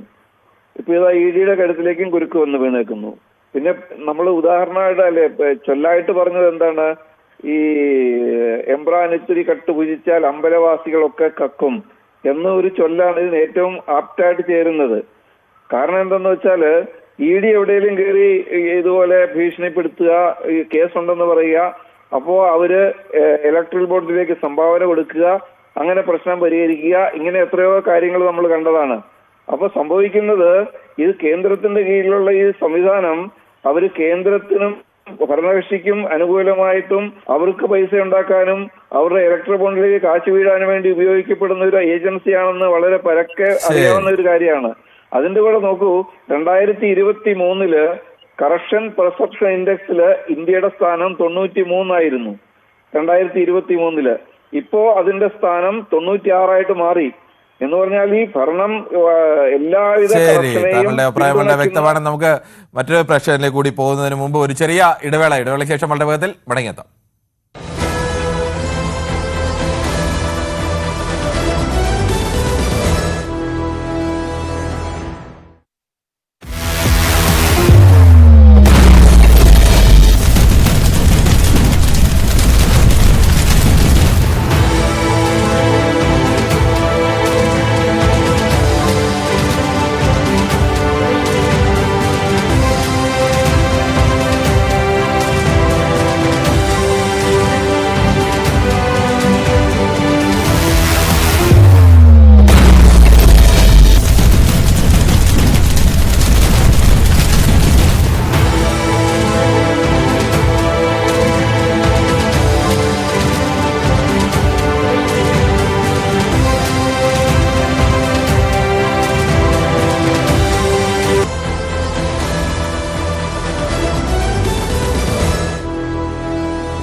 ശ്രീ അക്ബർ അലിയാണ് പാലക്കാട് നിന്നും. ശ്രീ അക്ബർ അലി, രാജ്യത്തെ പ്രധാനപ്പെട്ട ഒരു അന്വേഷണ ഏജൻസി ഈ അടുത്ത കുറെ കാലമായിട്ടാണെങ്കിൽ രാജ്യത്തെ പ്രധാനപ്പെട്ട പ്രതിപക്ഷ പാർട്ടികളിലെ ഒക്കെ നേതാക്കൾക്കെതിരെ വലിയ ആരോപണങ്ങളും അല്ലെങ്കിൽ വലിയ കേസുകളും ഒക്കെ അന്വേഷിച്ചുകൊണ്ടിരിക്കുന്ന ഏജൻസി, ആ ഏജൻസിയിലെ ഉദ്യോഗസ്ഥർ കൈക്കൂലിക്കാരാണോ എന്ന് സംശയിക്കത്തക്ക ചില കേസുകളൊക്കെയാണ് പുറത്തു വരുന്നത്. താങ്കൾക്ക് അതേക്കുറിച്ച് എന്താണ് പറയാനുള്ളത്? കേട്ടില്ല. കേട്ടത് കാരണം ഇഡി വന്നു വന്നിട്ട് ഇവിടെ ഏതെല്ലാം കേസുകളാണ് അവരുടെ കൊടുക്കണത്. ഇവിടെ കച്ചവടങ്ങൾ നടക്കണം. ഇത്തിരി സാമ്പത്തികം വന്നാൽ മതി, അപ്പൊ ഇഡിനെ വിടും. അതുകൊണ്ട് കച്ചവടങ്ങൾ നടക്കണില്ല, ഒന്നും നടക്കണില്ല. രാഷ്ട്രീയക്കാര് ഇഡി തന്നെ ബീഡിയായി മാറിയത്. ആ കണ്ടീഷനാണ് ഇപ്പോ. ശരി, ശ്രീ സുരേന്ദ്രനാണ് തൃശ്ശൂരിൽ നിന്നും. ശ്രീ സുരേന്ദ്രൻ, താങ്കൾ എങ്ങനെയാണ് ഏറ്റവും വിശ്വാസ്യത വേണ്ട ഏജൻസികളിലൊന്നായ ഇഡിയുടെ വിശ്വാസ്യതയെ ചോദ്യം ചെയ്യുന്ന ഈ വിഷയത്തോടുള്ള പ്രതികരണം? നമസ്കാരം സാറേ. നമസ്കാരം. ഏറ്റവും വിശ്വാസയോഗ്യത എന്ന് പറയുന്നത് എനിക്ക് ഇതിന് മുന്നുണ്ടായിരുന്നില്ല വിശ്വാസം. പിന്നെ ഇപ്പൊ പ്രത്യേകിച്ച് വിശ്വാസം ഉണ്ടാവണം ചോദിക്കുന്നതിൽ അർത്ഥമില്ല. കാരണം BJP ചേർന്ന് കഴിഞ്ഞാൽ ആ കേസുകളൊക്കെ ഇഡി എന്താ ചെയ്യാറ്, ഒന്നും ചെയ്യാറില്ല. അപ്പൊ BJPക്ക് വേണ്ടിയുള്ള ഒരു തട്ടകമായിട്ടാണ് അവർ ചെയ്തിരുന്നത്. BJPക്ക് പൈസ ഉണ്ടാക്കാനും മറ്റുള്ളതിനും. അപ്പൊ BJPക്ക് പൈസ ഉണ്ടാക്കുന്നതോടൊപ്പം തന്നെ അവരും പൈസ ഉണ്ടാക്കി തുടങ്ങി. കാരണം BJPക്ക് അവരുടെ കുറെ കാര്യങ്ങൾ ഇവർക്ക് അറിയാം. ഒന്ന്. രണ്ടാമത്തെ കേസ്, ഈ കൊടകര കുഴൽപ്പണ കേസ് അന്വേഷിച്ച ഉദ്യോഗസ്ഥൻ ഇദ്ദേഹമാണോ എന്ന് എനിക്കറിയില്ല. ഇതിൽ പ്രതിയാക്കപ്പെട്ട ഒരു ഉദ്യോഗസ്ഥനുണ്ട്. അദ്ദേഹമാണോ ഈ കൊടകര കുഴൽപ്പണ കേസ്? അതെ, അദ്ദേഹമാണ് കൊടകര കുഴൽപ്പണ കേസ് 3.5 കോടിയുടെ കുഴൽപ്പണ കേസ് അന്വേഷിച്ചത്. അപ്പൊ അതിന്റെ റിപ്പോർട്ട് എന്തായിരുന്നു? തെളിവില്ലാന്ന്. ഇനി ഇതിൽ പരം എന്ത് വിശ്വാസം? നേരത്തെ പറഞ്ഞു, കുറെ പ്രതികരണങ്ങൾ കേട്ടായിരുന്നു. ഈ ഈ ഏജൻസിയെ അടച്ചാക്ഷേപിക്കാമോ എന്നൊക്കെ പറഞ്ഞു കേട്ടു. ഒന്നെങ്കിൽ BJP ചേരുക, അല്ലെങ്കിൽ അതിനോട് ചേർന്നിക്കുക, അല്ലെങ്കിൽ എഗ്രിമെന്റ് ഇതുമാതിരി തീർക്കുക. എന്തുകൊണ്ടാണ് ഇവരുടെ കൺവിക്ഷൻ റേറ്റ് ഇത്രയും കുറഞ്ഞു പോകാനുള്ള കാരണങ്ങളിൽ ഇപ്പൊ ഇതാണെന്ന് തെളിഞ്ഞു. BJP രാഷ്ട്രീയ സ്വാധീനം. താങ്കളുടെ അഭിപ്രായം വ്യക്തമാണ്. ശ്രീ രാധാകൃഷ്ണനാണ് ചാത്തന്നൂരിൽ നിന്നും. ശ്രീ രാധാകൃഷ്ണൻ, താങ്കൾ എങ്ങനെയാണ് ഈ വിഷയത്തെ സമീപിക്കുന്നത്? ഇതിന് സമാനമായ വിഷയങ്ങൾ നമ്മൾ മുമ്പും ചർച്ച ചെയ്തിട്ടുണ്ട്. അന്നൊക്കെ ഞങ്ങളെ പോലുള്ളവർ പറഞ്ഞിട്ടുണ്ട്, ED എന്ന് പറയുന്നത് കേന്ദ്ര സർക്കാരിന് അവരുടേതല്ലാത്ത എതിർ രാഷ്ട്രീയ പാർട്ടികളെ ഒതുക്കുവാൻ വേണ്ടിയിട്ടുള്ള ഉപകരണമായിട്ട് ഉപയോഗിക്കുന്നു എന്ന് ഞങ്ങളൊക്കെ നേരത്തെ പറഞ്ഞിട്ടുണ്ട്. നമുക്കറിയാമല്ലോ, ഈ അടുത്ത കാലത്ത് ഒരു ജഡ്ജിയുടെ വീട്ടിൽ നിന്ന് പണം പിടിച്ചത് കോടിക്കണക്കിന് രൂപ അട്ടിയിട്ട് വെച്ചിരുന്നത് പിടിച്ചതൊക്കെ നമ്മൾ കാണുന്നു. സാധാരണ നമ്മൾ പണ്ട് ഇതൊക്കെ സിനിമയിലേ കണ്ടിട്ടുള്ളൂ. അപ്പോൾ സിനിമയെ പോലും വെല്ലുന്ന തരത്തിലേക്ക് നമ്മുടെ ജുഡീഷ്യറി സംവിധാനം, അല്ലെങ്കിൽ പരമമായിട്ടുള്ള നീതിന്യായ സംവിധാനം, നിയമമേഖലകൾ, ED അടക്കമുള്ള മേഖലകളെല്ലാം തന്നെ ജീർണിച്ചു പോയിരിക്കുന്നു. ഇവിടെ കേന്ദ്ര സർക്കാർ ED ഉപയോഗിച്ച് ഇടതുപക്ഷത്തെ പോലെയുള്ള സംഘടനകളെ ഇല്ലാതാക്കാൻ ശ്രമിക്കുന്നു എന്ന് ഞങ്ങൾ നേരത്തെ പറഞ്ഞുകൊണ്ടിരിക്കുകയാണ്. അതിന് കേരളത്തിൽ ഇപ്പോൾ സംഭവിച്ചത് എന്താ? ഒരു പാവപ്പെട്ടവന് ഒരു സഹകരണ ബാങ്കിൽ ചെന്നാൽ ലോൺ കിട്ടാത്ത അവസ്ഥയായി. ED ഉപയോഗിച്ചും മറ്റു തരത്തിലുള്ള ആരോപണങ്ങൾ പറഞ്ഞും സംശയത്തിന്റെ മുൾമുനയിൽ കേരളത്തിലെ സഹകരണ ബാങ്കുകളുടെ അടക്കം നിർത്തിക്കൊണ്ട് ഈ അരാജകത്വ സൃഷ്ടിക്കുകയല്ലേ കേന്ദ്ര സർക്കാർ ചെയ്തുകൊണ്ടിരിക്കുന്നത്. രാധാകൃഷ്ണൻ, ശ്രീമതി ജയ ആണ് കൊല്ലത്ത് നിന്ന്. ശ്രീമതി ജയ, താങ്കൾ എങ്ങനെയാണ് ഈ വിഷയത്തെ കാണുന്നത്? നമസ്കാരം കിരൺ. നമസ്കാരമുണ്ട്. ഇത് വല്ലാത്തൊരു പ്രശ്നം തന്നെയാണ് കേട്ടോ. പിന്നെ എന്താ പറഞ്ഞ മുമ്പേ അദ്ദേഹം പറഞ്ഞില്ലേ, എന്തായിരുന്നു കേട്ടോ, ഒരു ഉദാഹരണം പറഞ്ഞല്ലോ, ഒരു പഴഞ്ചൊല്ല്, അതുപോലത്തെ ഒരു ഇമ്രാൻ ഇത്തിരി കട്ടുപുതിച്ചാൽ അതാണോ അമ്പലവാസികളൊക്കെ? ഒരിക്കലെങ്കിലും നമ്മൾ പ്രതീക്ഷിക്കുന്നതാണോ ഇഡിക്കാരുടെ കയ്യിൽ നിന്ന് ഇങ്ങനെ ഒരു കാര്യം? ഒരിക്കലും നമ്മൾ പ്രതീക്ഷിച്ചിട്ടില്ല.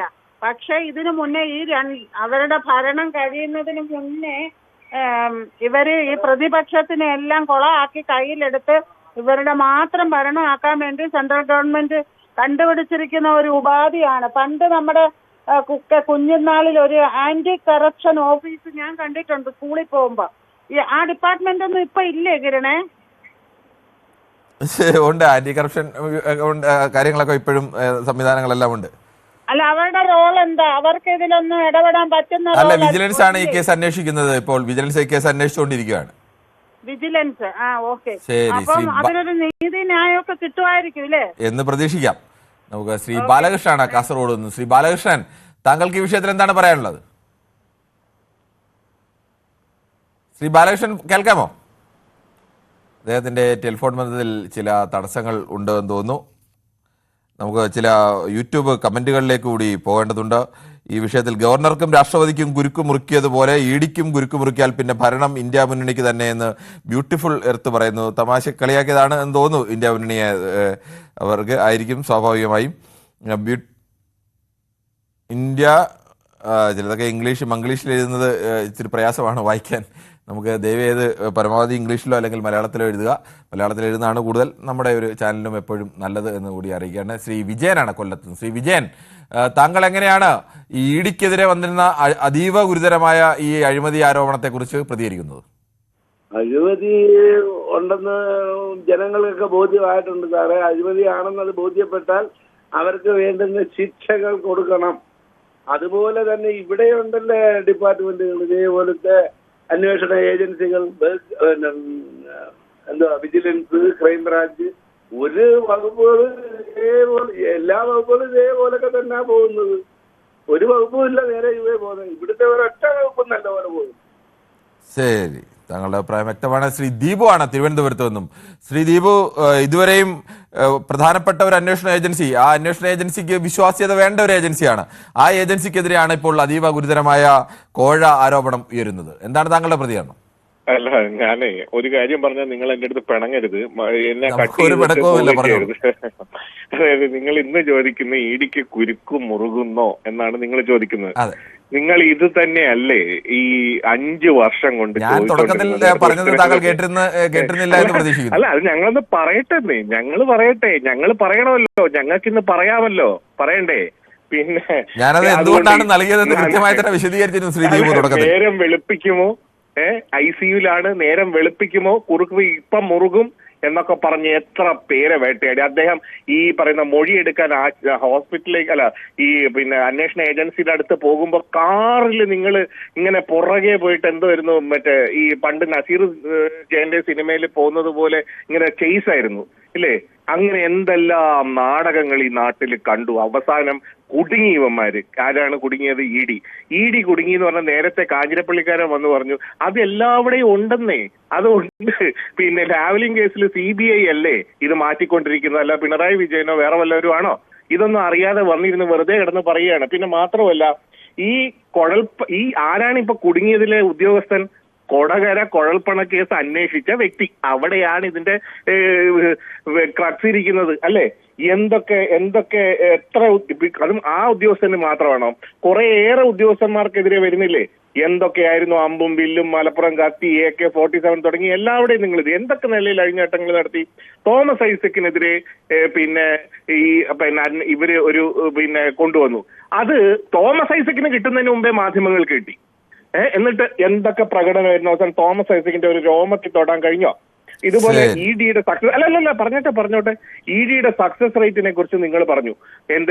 എന്താണ് സക്സസ് റേറ്റ് എന്ന് നിങ്ങൾ തന്നെ വ്യക്തമായി പറഞ്ഞു. പിന്നെ എന്താണ് ഈ കോൺഗ്രസ്സുകാർ പറയുന്ന ഒരു കാര്യം?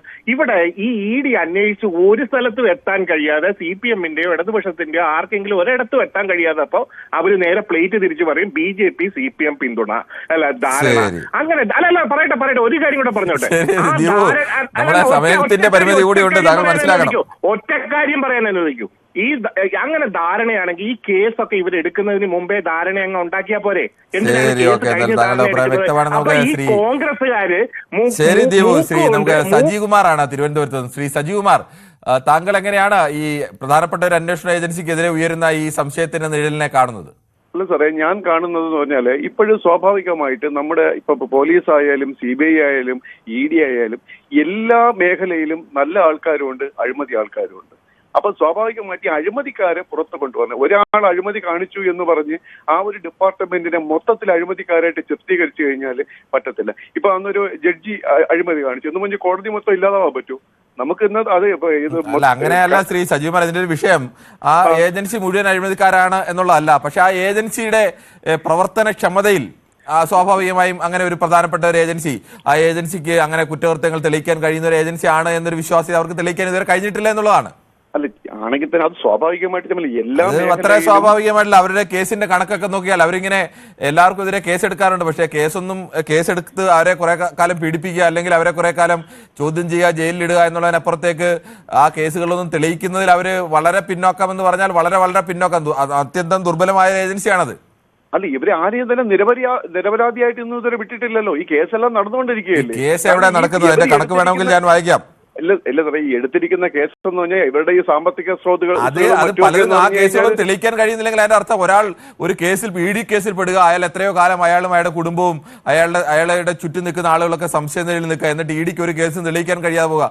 അവരുടെ കൺവിൻഷൻ റേറ്റ് എന്നൊക്കെ പറഞ്ഞാൽ 0.7%. 2014 മുതൽ 2024 വരെ 5297 കേസെടുത്തതിൽ 47 കേസുകൾ 0.7 ആണ്. 1000 പേർക്കെതിരെ കേസെടുത്താൽ 7 പേരുടെ കേസ് തെളിയിക്കാൻ കഴിയുന്നുള്ളൂ. അങ്ങനെ ഒരു അന്വേഷണ ഏജൻസിയെ കുറിച്ച് നമ്മൾ എന്തോ വിശ്വാസ്യത അവരെ കുറിച്ച് പറയുന്നത്? ഇത് സ്വാഭാവികമായിട്ട് കാലാകാലങ്ങളിൽ ഏത് ഗവൺമെന്റ് ഇരുന്ന് കഴിഞ്ഞാൽ കാലാകാലങ്ങളൊന്നും അല്ല. ഈ അന്വേഷണ ഏജൻസികൾ ഇത്രയും കേസെടുക്കാൻ തുടങ്ങിയത് 2014 മുതലാണ്. അതിനു മുമ്പ് ഇത്രയും കേസുകളൊന്നും സ്വാഭാവികമായിട്ട് നമ്മുടെ ഈ ഇന്നത്തെ സംവിധാനത്തിൽ നമ്മുടെ ഉദ്യോഗസ്ഥരുടെ കുറവുകളും ഇതൊക്കെ ഒരു ഘടകം തന്നെയാണ്. നമ്മുടെ കോടതികളിൽ എത്രയോ കേസുകൾ കെട്ടിക്കിടക്കുന്നുണ്ട് കോടതികളിൽ. അതുപോലെ അല്ലല്ലോ, എത്രയോ മനുഷ്യരെ രാഷ്ട്രീയ നേതാക്കൾക്കെതിരെ തന്നെ കേസെടുത്തതിന്റെ കണക്കൊക്കെ കേട്ട് കഴിഞ്ഞാൽ സ്വാഭാവികമായും ഈ രാഷ്ട്രീയക്കാരൊക്കെ എത്രയോ കാലം അവരുടെ ജീവിതം ഇൻവെസ്റ്റ് ചെയ്താണ് ഒരു നേതൃസ്ഥാനത്തേക്ക് എത്തുന്നത്. അവരെയൊക്കെ ഒരു ദിവസം ഒരു കേസിൽ പെടുത്തുക, പിന്നീട് ആ കേസിൽ നിന്ന് അവർ ഒഴിഞ്ഞു വരണമെങ്കിൽ എത്രയോ കാലം കഴിയണമെന്നൊക്കെ പറഞ്ഞാൽ എന്താണ് അവസ്ഥ?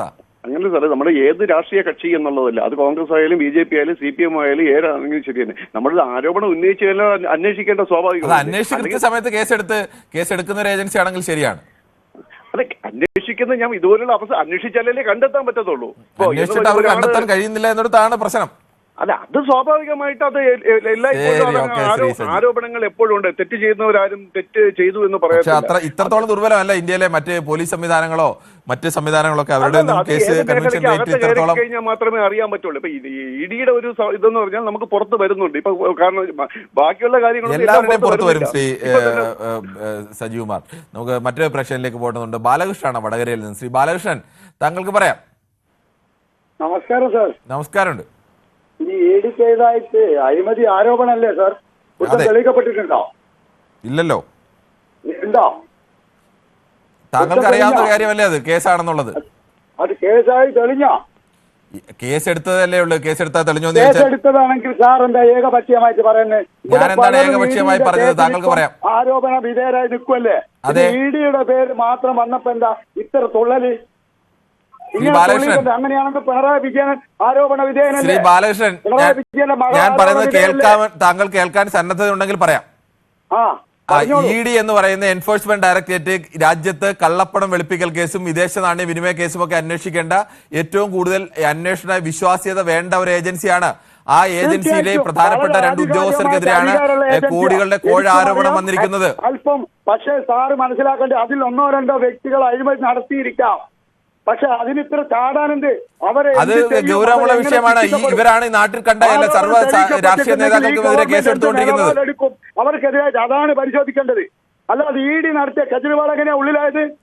ഞാൻ പറഞ്ഞല്ലേ, ഏത് കേസാണ് EDക്ക് രാഷ്ട്രീയക്കാർക്കെതിരെ എടുത്ത് തെളിയിക്കാൻ കഴിഞ്ഞിട്ടുള്ളത്? ആകെ 2 പേരെയാണ്.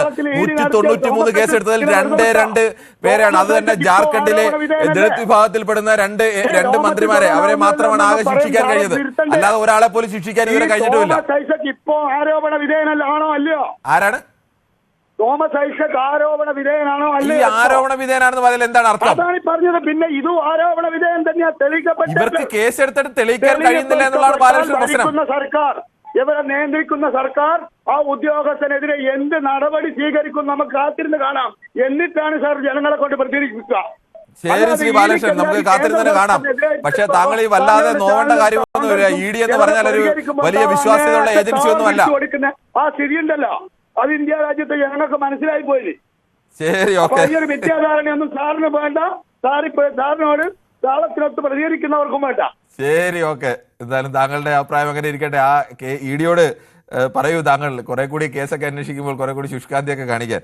എന്തായാലും നമുക്ക് ശ്രീ രാധാകൃഷ്ണനാണ് കാസർഗോഡ് നിന്നും. ശ്രീ രാധാകൃഷ്ണൻ, താങ്കൾ എങ്ങനെയാണ് ഇ ഡിക്കെതിരെ വരുന്ന ഈ കോഴ ആരോപണത്തെ കുറിച്ച് പ്രതികരിക്കുന്നത്? സർ, ഇ ഡി എന്ന് പറയുന്നത് കേന്ദ്ര ഗവൺമെന്റ് ഒരു ഏജന്റ് ആണ്. ഇപ്പോ ഏജന്റ് ആയിട്ടാണ് പ്രവർത്തിക്കുന്നത് എല്ലാം. ഈ കേൾക്കുന്നുണ്ട് സാറേ? കേൾക്കുന്നുണ്ട്, പറഞ്ഞോളൂ. ഇത് കേന്ദ്ര ഗവൺമെന്റ് ഒരു ഏജന്റ് ആയിട്ടാണ് ഇപ്പോൾ പ്രവർത്തിക്കുന്നത്. പല സംസ്ഥാനങ്ങളിലും പല സംസ്ഥാന ഗവൺമെന്റ് തന്നെ വലിച്ചു ഇറക്കാൻ വേണ്ടിയിട്ടാണ് ഇവര് പിന്നെ ഇ ഡിനെ ഉപയോഗിക്കുന്നത്.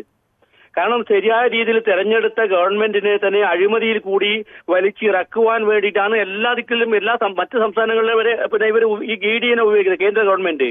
ഇവിടെ എന്ന് പറഞ്ഞാൽ ഈ ഇ ഡി എന്ന് പറയുന്നത് സാധാരണക്കാരന്റെ ഏറ്റവും വിശ്വസിക്കുന്ന ഒന്നാണ് ഇ ഡി. പക്ഷേ അത് മുഴുവനായിട്ടും ഇവര് ഈ കേന്ദ്ര ഗവൺമെന്റ് ദുർവിനിയോഗം ചെയ്യുന്നു എന്നാണ് എനിക്ക് പറയാനുള്ളത്. കാരണം അഴിമതി എന്ന് പറയുന്നത് ഈ നമ്മുടെ രാജ്യത്തിനെ നശിപ്പിക്കുന്ന ഒരു വയർലെസ് ആണ്. അത് ഇപ്പോ പിന്നെ ഈ ഇ ഡി ആരോ പിന്നെ ചെയ്യാൻ പറ്റിക്കൂടാ, അവരാണ് ചെയ്തത് എന്നാണ് ഏറ്റവും പ്രധാനം. ഒരിക്കലും നമുക്കത് പിന്നെ വിശ്വസിക്കാൻ പറ്റാത്ത താങ്കളുടെ അഭിപ്രായം വളരെ വ്യക്തമാണ്. ശ്രീ അനിയൻകുട്ടനാണ് പത്തനംതിട്ടയിൽ നിന്ന്. ശ്രീ അനിയൻകുട്ടൻ, വിശ്വാസ്യത വേണ്ട ഒരു ഏജൻസിയുടെ വിശ്വാസ്യതയാണ് ഇപ്പോൾ ചോദ്യം ചെയ്യപ്പെടുന്നത്. താങ്കൾക്ക് അതേക്കുറിച്ച് എന്താണ് പറയാനുള്ളത്? സാറേ നമസ്കാരം. നമസ്കാരം. ഇതിന്റെ വിശ്വാസത 2014 മുതലേ ഇങ്ങനെ നഷ്ടപ്പെട്ട് കിടക്കും. നമുക്ക് അന്ന് പോലെ കാണുന്നില്ല. കോൺഗ്രസ്സുകാരെല്ലാം അതിന്റെ പ്രതിപക്ഷ നേതാക്കന്മാരൊക്കെ അടുക്കള പുറം വഴി BJPക്കാരും ഈ സർക്കാർ ഓടിച്ചു വിടുമായിരുന്നു. ഇതായിരുന്നു ഇവിടുത്തെ നല്ലൊരു വിശ്വാസമായിട്ട് കിടന്ന ഒരു ഏജൻസിയെ ഈ BJP സർക്കാർ ഇലക്ഷൻ കൊണ്ട് വഴി ഇവർക്കെതിരെ അന്വേഷണം നടത്തിയാണല്ലോ ലക്ഷക്കണക്കിന് BJP നേതാക്കന്മാരകത്ത് പോയി കിടക്കും. അതുപോലുള്ള ഒരു രീതിയായിരിക്കും ഇതുപോലുള്ള സത്യസന്ധമായി നടക്കുന്ന ഏജൻസിയൊക്കെ പിടിച്ച് അവർക്ക് പണം ഉണ്ടാക്കാൻ, നേതാക്കന്മാരെ ജീവിക്കാനും ബാക്കിയുള്ള പ്രതിപക്ഷക്കാരെ എല്ലാം പിടിച്ചകത്ത് കളയാനും. ഇവർ ഇത്ര ആളും തെളിച്ചിട്ട് മുമ്പ് സാറ് പറയുന്നുണ്ട് 2 കേസാണ് തെളിയിക്കാൻ ഇവരെ കൊണ്ട് ഒത്തത്. 190 290 കണ്ട് കേസ് അന്വേഷിക്കാൻ പോയി. 193 കേസുകളാണ് രാഷ്ട്രീയ കക്ഷി നേതാക്കൾക്കെതിരെ എടുത്തിട്ടുള്ളത്. അതിൽ 2 കേസുകൾ മാത്രമാണ് 2 കേസാണ് നൽകാൻ കഴിഞ്ഞിട്ടുള്ളത്. അവർക്ക് പിടിച്ചിരിക്കാനുള്ള അടവാണ്, അവർക്ക് ജീവിക്കാനുള്ള അടവും പണം ഉണ്ടാക്കാൻ. ശ്രീ ഹൈദരാലിയാണ് കാസർഗോഡ് നിന്നും. ശ്രീ ഹൈദരാലി, താങ്കൾക്ക് പറയാം. ഹലോ, നമസ്കാരമുണ്ട് ശ്രീ ഹൈദരാലി, പറഞ്ഞോളൂ. എനിക്ക് പറയാനുള്ളത്, ഈ ഇ ഡി കേസ് എടുക്കുന്ന ഇ ഡി BJP നേതാക്കൾക്കെതിരെ ഇതുവരെ ഒരു കേസ് പോലും എടുത്തിട്ടില്ല.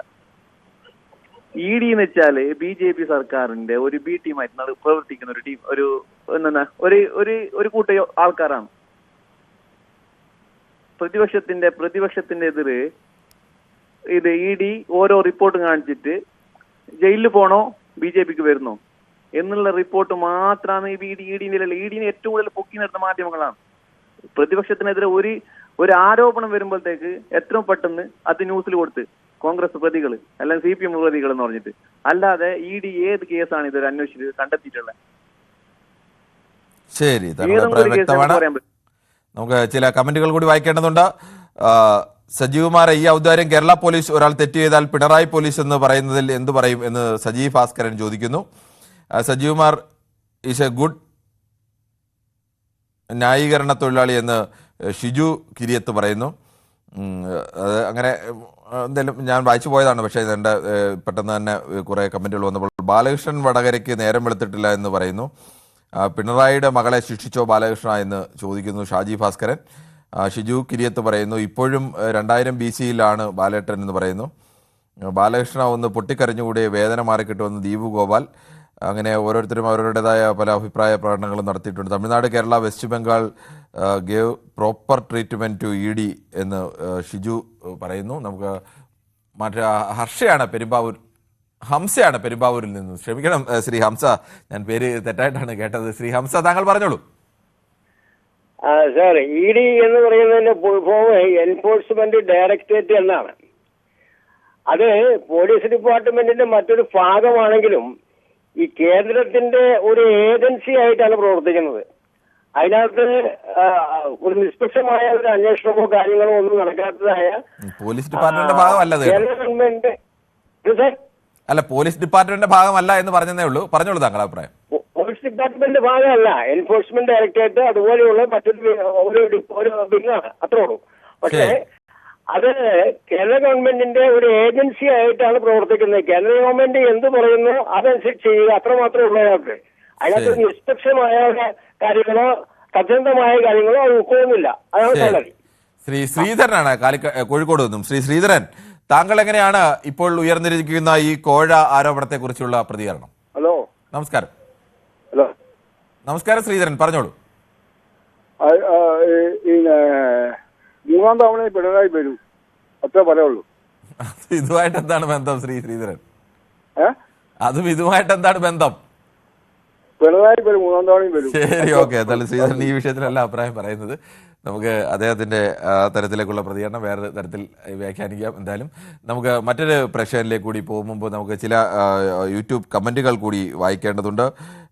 മോദിയുടെ അടിമയായി മാറി ഇ ഡി എന്ന് പറയുന്നു. അതോടൊപ്പം തന്നെ നാരായണൻകുട്ടി ചില ചിഹ്നങ്ങളൊക്കെ അയച്ചിരിക്കുന്നു. പേടിപ്പെടുത്തുന്നതെന്ന് തോന്നുന്ന ചില ചിഹ്നങ്ങളൊക്കെയാണ്. അതിപ്പം ഇതിലെ കമൻറ്റിലെ ചിഹ്നങ്ങളായതുകൊണ്ട് സ്വാഭാവികമായും നമുക്ക് പേടിയാണോ ശരിയാണോ വരുന്നതെന്ന് അറിയില്ല. എന്തായാലും പേടിപ്പെടുത്താൻ ഉദ്ദേശിക്കുന്ന ചിഹ്നങ്ങളൊക്കെയാണ് അദ്ദേഹം അയച്ചിരിക്കുന്നത്. എന്തായാലും നമുക്ക് മറ്റൊരു പ്രേക്ഷകരിലേക്ക് കൂടി പോകേണ്ടതുണ്ട്. ശ്രീ അദ്ദേഹത്തിൻ്റെ ടെലിഫോൺ ബന്ധത്തിൽ ചില തടസ്സങ്ങൾ ഉണ്ടെന്ന് തോന്നുന്നു. എന്തായാലും പ്രേക്ഷകരുടെ ഭാഗത്തു നിന്ന് ഇ ഡിയെ പോലെ വിശ്വാസ്യത വേണ്ട ഒരു ഏജൻസി, ആ ഏജൻസിയുടെ ഭാഗത്ത് നിന്ന് ഇത്തരത്തിലേക്ക് ആരോപണങ്ങൾ ഉന്നയിക്കുമ്പോൾ സ്വാഭാവികമായും സാധാരണ മനുഷ്യരുടെയൊക്കെ വലിയ പ്രതീക്ഷയാണ് ഈ അന്വേഷണ ഏജൻസികൾ എന്ന് പറയുന്നത്. അന്വേഷണ ഏജൻസികൾ വിശ്വാസ്യത ഉണ്ട് എന്നുള്ളതാണ്, അല്ലെങ്കിൽ നീതിന്യായ പീഠത്തിന് വിശ്വാസ്യത ഉണ്ട് എന്നുള്ളതാണ് സാധാരണ പൗരന്മാരുടെ ഒരു വിശ്വാസം. ആ വിശ്വാസത്തിന്മേൽ കൂടിയാണ് ഇത്തരം സംഭവങ്ങളിലൊക്കെ പ്രധാനമായും മുറിവേൽക്കുന്നത്. ഇ ഡിയെ പോലെ പ്രധാനപ്പെട്ട സാമ്പത്തിക കുറ്റകൃത്യങ്ങളൊക്കെ അന്വേഷിക്കേണ്ട, അല്ലെങ്കിൽ കള്ളപ്പണം വെളുപ്പിക്കൽ ഇടപാടുകളും വിദേശത്തു നിന്നുള്ള ജോൺ ആണ് ഇടുക്കിയിൽ നിന്നും. ശ്രീ ജോൺ, താങ്കളുടെ അഭിപ്രായം പറയാം. ഈ ഇ ഡി എന്ന് പറഞ്ഞാൽ ഒരു ഇലക്ഷന് വേണ്ടിയിട്ട് കേന്ദ്ര സർക്കാർ ഉപയോഗിക്കുന്ന ഒരു ഉപകരണം മാത്രമാണ്. അല്ലാതെ ഇവിടെ നേരെ ചൊവ്വനെ രാജ്യം നന്നാകാനോ രാജ്യത്തിനെ നന്നാക്കാനോ അല്ലെങ്കിൽ കള്ളപ്പണം കൈകാര്യം ചെയ്യുന്നവരെ പിടിക്കാൻ വേണ്ടിയുള്ള ഒരു ഉപകരണം അല്ല അത്. ശരി, താങ്കളുടെ അഭിപ്രായം അങ്ങനെ. എന്തായാലും പ്രേക്ഷകരുടെ ഭാഗത്ത് നിന്ന് വ്യത്യസ്തമായ അഭിപ്രായ പ്രകടനങ്ങളാണ് ഉണ്ടായത്. എന്നാലും കൂടുതൽ പ്രേക്ഷകരും അഭിപ്രായപ്പെട്ടത് ഇങ്ങനെ ഇ ഡിയെ പോലെ ഒരു വിശ്വാസ്യത വേണ്ട ഏജൻസിയുടെ ഭാഗത്ത് നിന്ന് ഇങ്ങനെ അവിശ്വാസം ഉണ്ടാകുന്നത് ശരിയല്ല. ശക്തമായ തിരുത്തൽ നടപടികൾ തന്നെ ഈ വിഷയത്തിൽ ഉണ്ടാവണം. കാരണം ഇത്തരം ഒരു അന്വേഷണ ഏജൻസിയുടെ വിശ്വാസ്യത നിലനിർത്തേണ്ടത് ഏത് രാജ്യത്തിൻ്റെയും നിയമ സംവിധാനത്തിൻ്റെ, അന്വേഷണ സംവിധാനത്തിൻ്റെ, സാധാരണക്കാരുടെ പ്രതീക്ഷയുടെയൊക്കെ പ്രധാനപ്പെട്ട ഘടകം കൂടിയാണ്. എന്തായാലും നാളെയും ഇതേ സമയം ന്യൂസ് 18 പൊതുവേദി മറ്റൊരു വിഷയവുമായി.